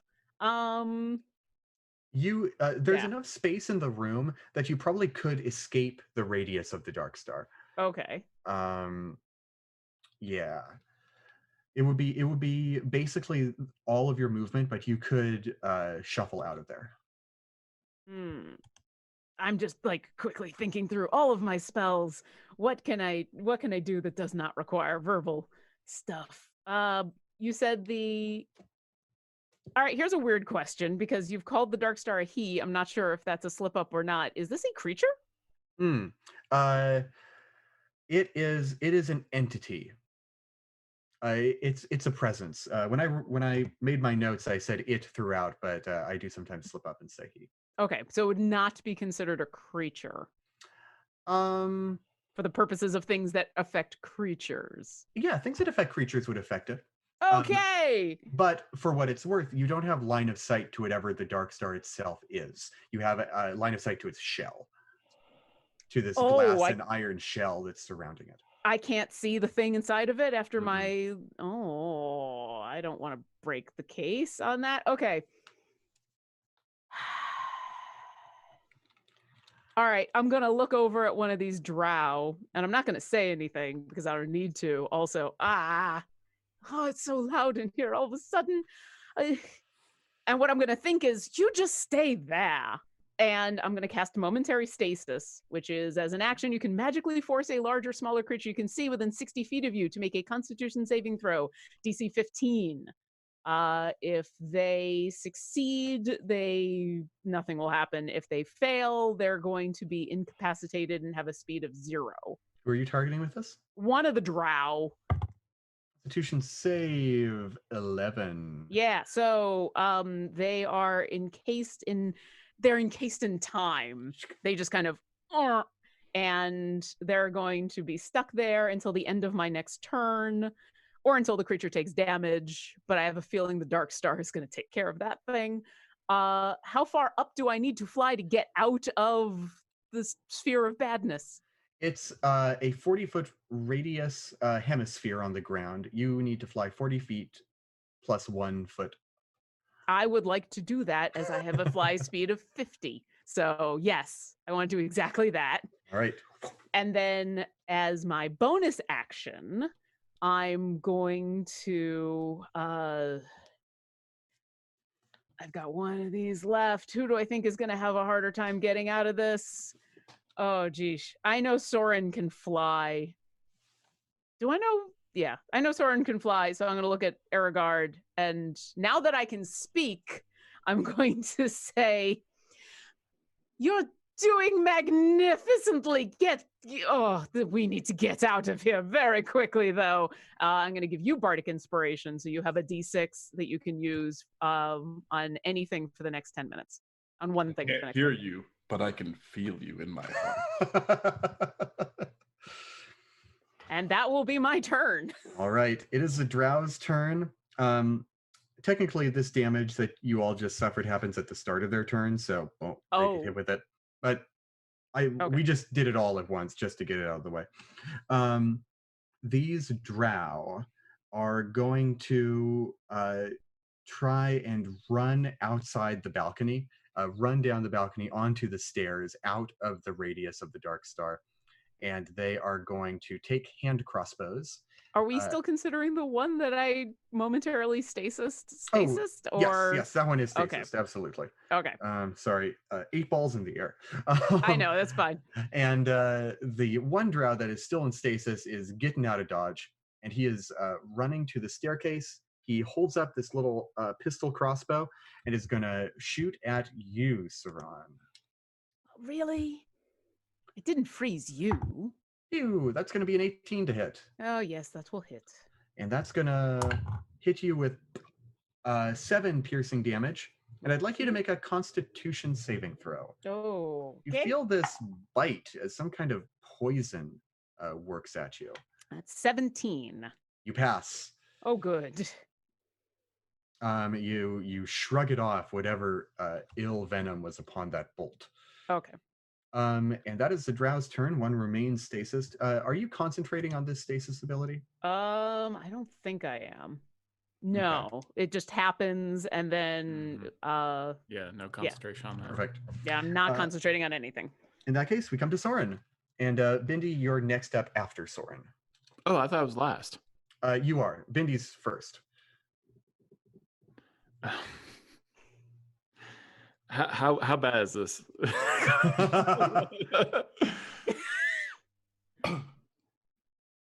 So breaking out the glass isn't going to help. Attacking it's not going to help.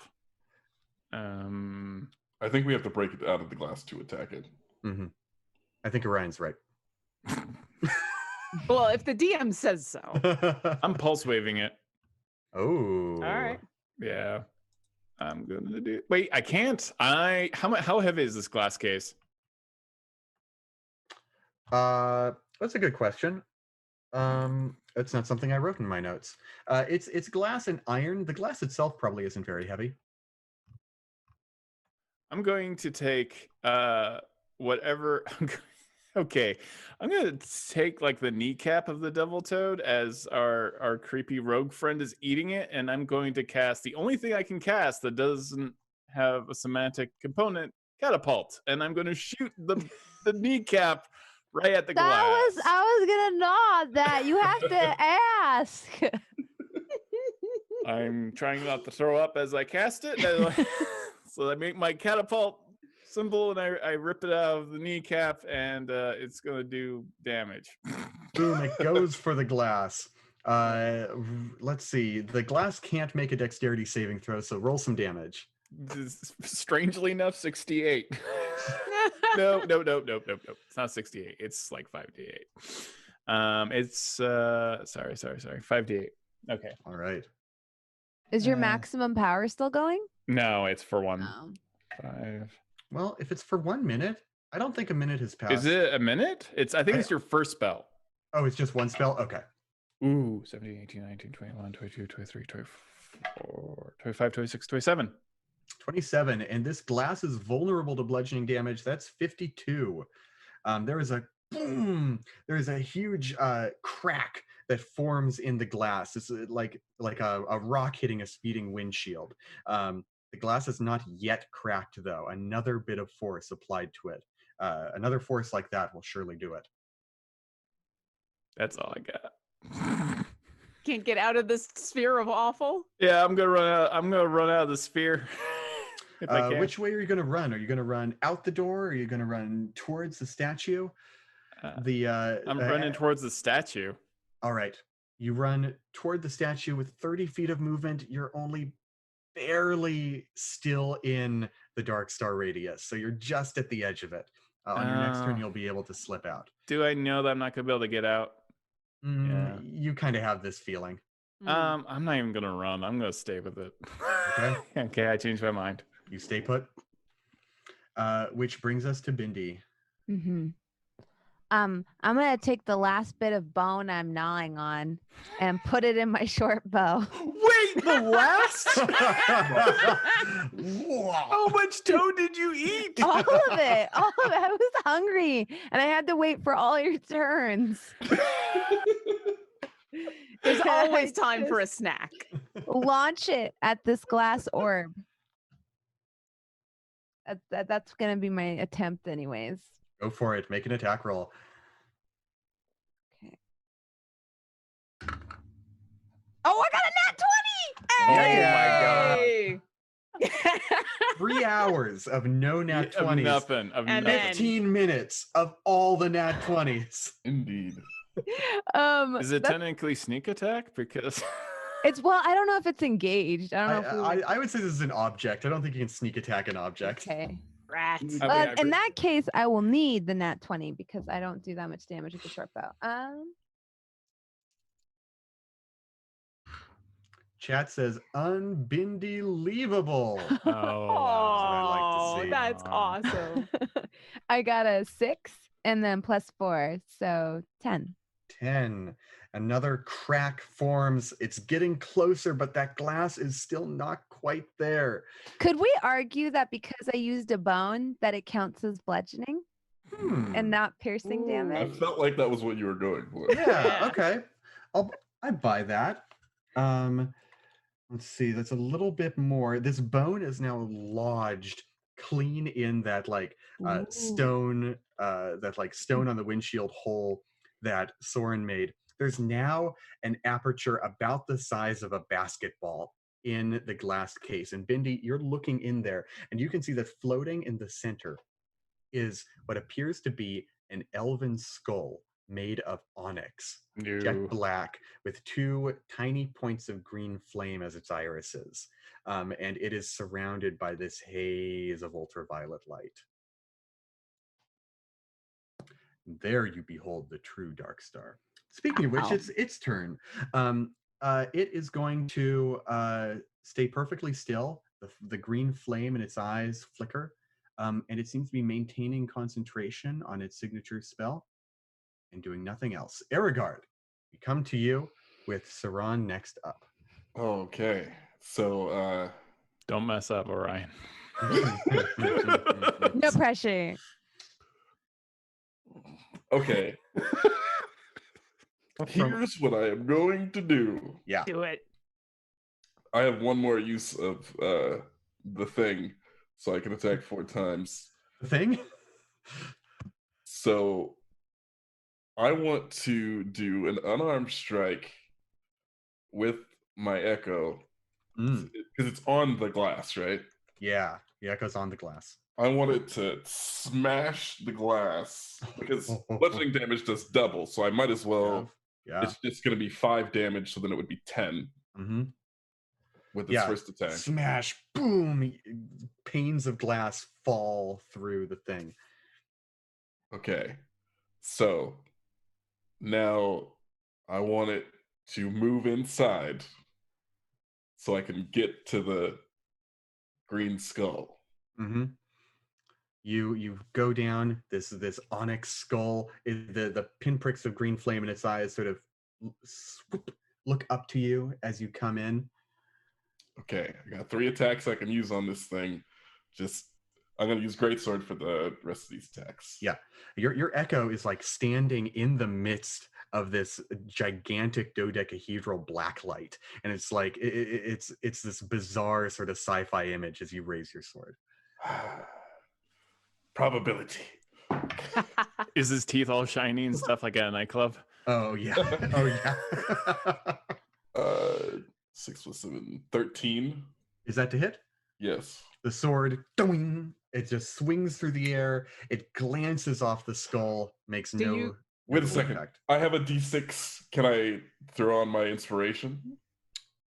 Yeah. 5, so that's 18. That's an exact hit. Yes. Lauren, coming in clutch. You making the hit. Okay, so I'll just roll the hits altogether. That's 23, and that's a hit. The last one is 22. That's a hit. That's 3 solid hits on the skull. All right, so that's 12. All right. 12. The skull kind of swoops through the air, and then like a pendulum comes back. It's 9. Boom! Another. You can see this crack forming right on its forehead as it swings back into position. Oh my god, you're giving me anxiety. Okay. This 7, 11. 11. What was that in total? What did you say? That's like 30 damage in total? I was not counting. I was in the moment the whole time. That sounds like about 30 damage, maybe 35. Yes, and then another boom! And the skull swings one more time so hard that it crashes through the glass. And you see the skull, like, it's got this big spider web crack all across its right side. And the skull flips and hits the ground. The Dark Star, it loses concentration on its signature spell, which vanishes as the skull rolls to a halt on the floor right in front of you. Your physical form. What? It's like chat. You, Aragard, your physical scaled form, right to your feet. Does this skull roll? Okay, I have a bonus action, but I can't use any attacks with it. So I'm just going to take a deep breath and use second wind. Yep. You restore some hit points. This skull, the flames in its light are dull, like a tiny flickering candle. It seems stunned at the moment. Whew. Saran, Aragard's made an opening. Feel Oh, free.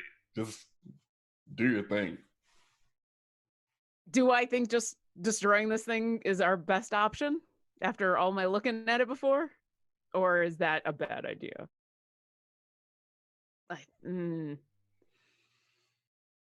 Yeah, I kind of want to destroy it. Okay, we're going You're not going to give it back to the rich douchebag and get lots of gold? I mean, that would be kind of fun to watch. I'm gonna go back and fuck that guy up. Yeah. That is definitely our next. But here's the thing: everything I do is so large. I don't want to just fireball this thing. That's a bad idea. Can you Oh, poke it? Do you I have a could- pokey attack? I do have a pokey attack, but it does so little. I kind of trust the two of you to do the pokey attacks. I just sit back and make things happen in time. I'm going to. Yeah, I really don't have anything except like cantrips and stuff. So here's what I'm gonna do. I'm going to momentarily stasis it just to make sure so we can have a moment. So I needed to make a constitution saving throw DC 14 because now I can see it and it's out of its thing.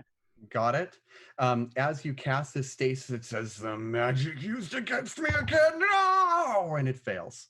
Awesome. So it is now in stasis until the end of my next turn or until it gets damaged. So now that I've done that, I will fly on down and say, we have a moment. Anyone want to step on it or something? I don't know. And yeah, that's all I'm going to do. All right. It is the Drow warrior's turn. Oh, I forgot about him. One of them was consumed by the Dark Star. The one that was in stasis just got eaten, turned to dust. You see his stasis form. As soon as the stasis releases, like the form of a living being just turns into like a statue of dust and then falls apart. The one that survived, the one that tried to shoot you with a hand crossbow, looks at what's going on and tries and vaults over the staircase to the ground and says, "The children of Malice will not forget this," and just try and run out the door. They have to run past you though, Soren. Gravity squeeze. Hey. It's you aren't big enough to fully body block the door. You aren't like a full 10 feet wide, but you could make an opportunity attack as he flees. Yeah, I'm gonna stab him with my fist. How sharp are your fists? Wait a second. I got bony knuckles, okay? I got bony knuckles. I'm literally, I got one. I'm like, yeah. Oh no. Yeah, you whiff, and he dodges under, and he just keeps Naruto running out of the door. Can I say, as this dude runs away, I'm just gonna call after him and say, yes, please don't forget that we just, kicked your ass. Goodbye. He does not respond. That's fine. It's about sending a message. Yeah. Okay.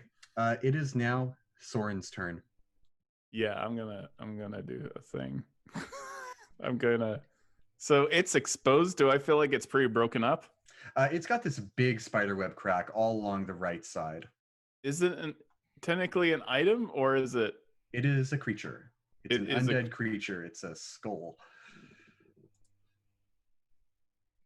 And is currently incapacitated and has a speed of 0. I apologize for my quiet fear. That's fine. Yeah, I'm gonna do magnify gravity and try to crush it right into dust into the ground. Nice. It needs to make a Constitution saving throw. 14. Let's see it. Fail, fail, fail, fail, fail, fail. Fail, fail, fail. Actually, you know what? I'm gonna do. Yeah. I made the roll. I haven't told you the number. I am actually going to do Earthen's Grasp instead. Oh. I am going to use my gravity powers to cause all the dirt and debris and even the glass and the metal to suddenly float up from the ground and form a big, giant fist. And it's going to try to crush it. And it's actually going to be a strength saving throw. That makes a world of difference. And it's 2d6 bludgeoning damage. See, I was originally a Constitution save. I had a 16 on the die plus 6. However, now I have for strength a 16 on the die minus 5. Yes.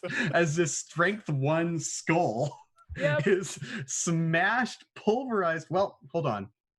It's not guaranteed that you kill it. Yeah. So let's see. I rolled like 5 bludgeoning damage with the fist. Oh yeah, that's strain now. Yes, and you crush this thing to powder underneath your gigantic fist. So I love it. The cage that contained it is the thing that destroyed it. Yeah, that's fun. Yay! Hooray! Glass iron fist. It lets out this whisper as it dies. It says, "I couldn't find my phylactery then. You'll never find it now." And it just I'm gonna look for it now. Oh, I didn't know you had one. I'm a pretty good finder. I'm excited. I've never found a phylactery before. Let's go find one. Sounds like episode 2. It does. I would love to have you go back to town and show the keeper what for, but we are 40 minutes over time. That session was amazing. You guys, thank you so much. Thank you so much, Joey Hake. Thank you so much. Thank you Great for job. coming to Wildemount with me. This is so much fun. Amazing job DMing. Good job. Fantastic. Thank you, Orion and Jasmine, for joining the show with such random, crazy last notice. Orion, Yeah, I'm so glad I finally got to play with you. Jasmine, it's great to meet you. Great to Yeah, play with you for likewise. the It was first fun. time. This is super fun. This is awesome. Lauren, Todd, I always love playing with you. Thanks so much. Yeah, we're fantastic. Thank you, everyone in chat. And congratulations. Before we go, I realized halfway through writing my notes that it would be just as easy to write this into an encounter. Look for this adventure on D&D Beyond sometime soon. Oh yeah. Okay. Yeah. It's due Monday. Okay.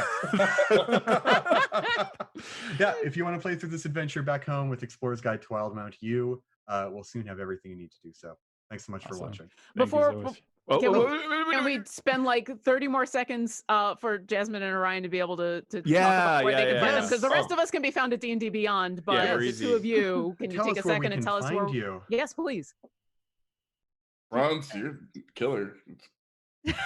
Oh, hi, hello. I'm That Bronze Girl. I stream daily on twitch.tv at That Bronze Girl, and you can also find me on Twitter. And I recently in the Doom one shot on Critical Role, so you might know me from there or from Relics and Rarities on Geek and Sundry. And was amazing. Yep. I'm Orion D. Black. You can find me on Twitter at Dungeon Commander. And I'm a game designer, a narrative designer, currently a narrative designer for Wizards of the Coast. You can find my own games at dungeoncommander.itch.io. Thank you, both of you. That was awesome. In the night. Thank you so much, everyone. That was fun. Thanks for having us. See you later. Bye.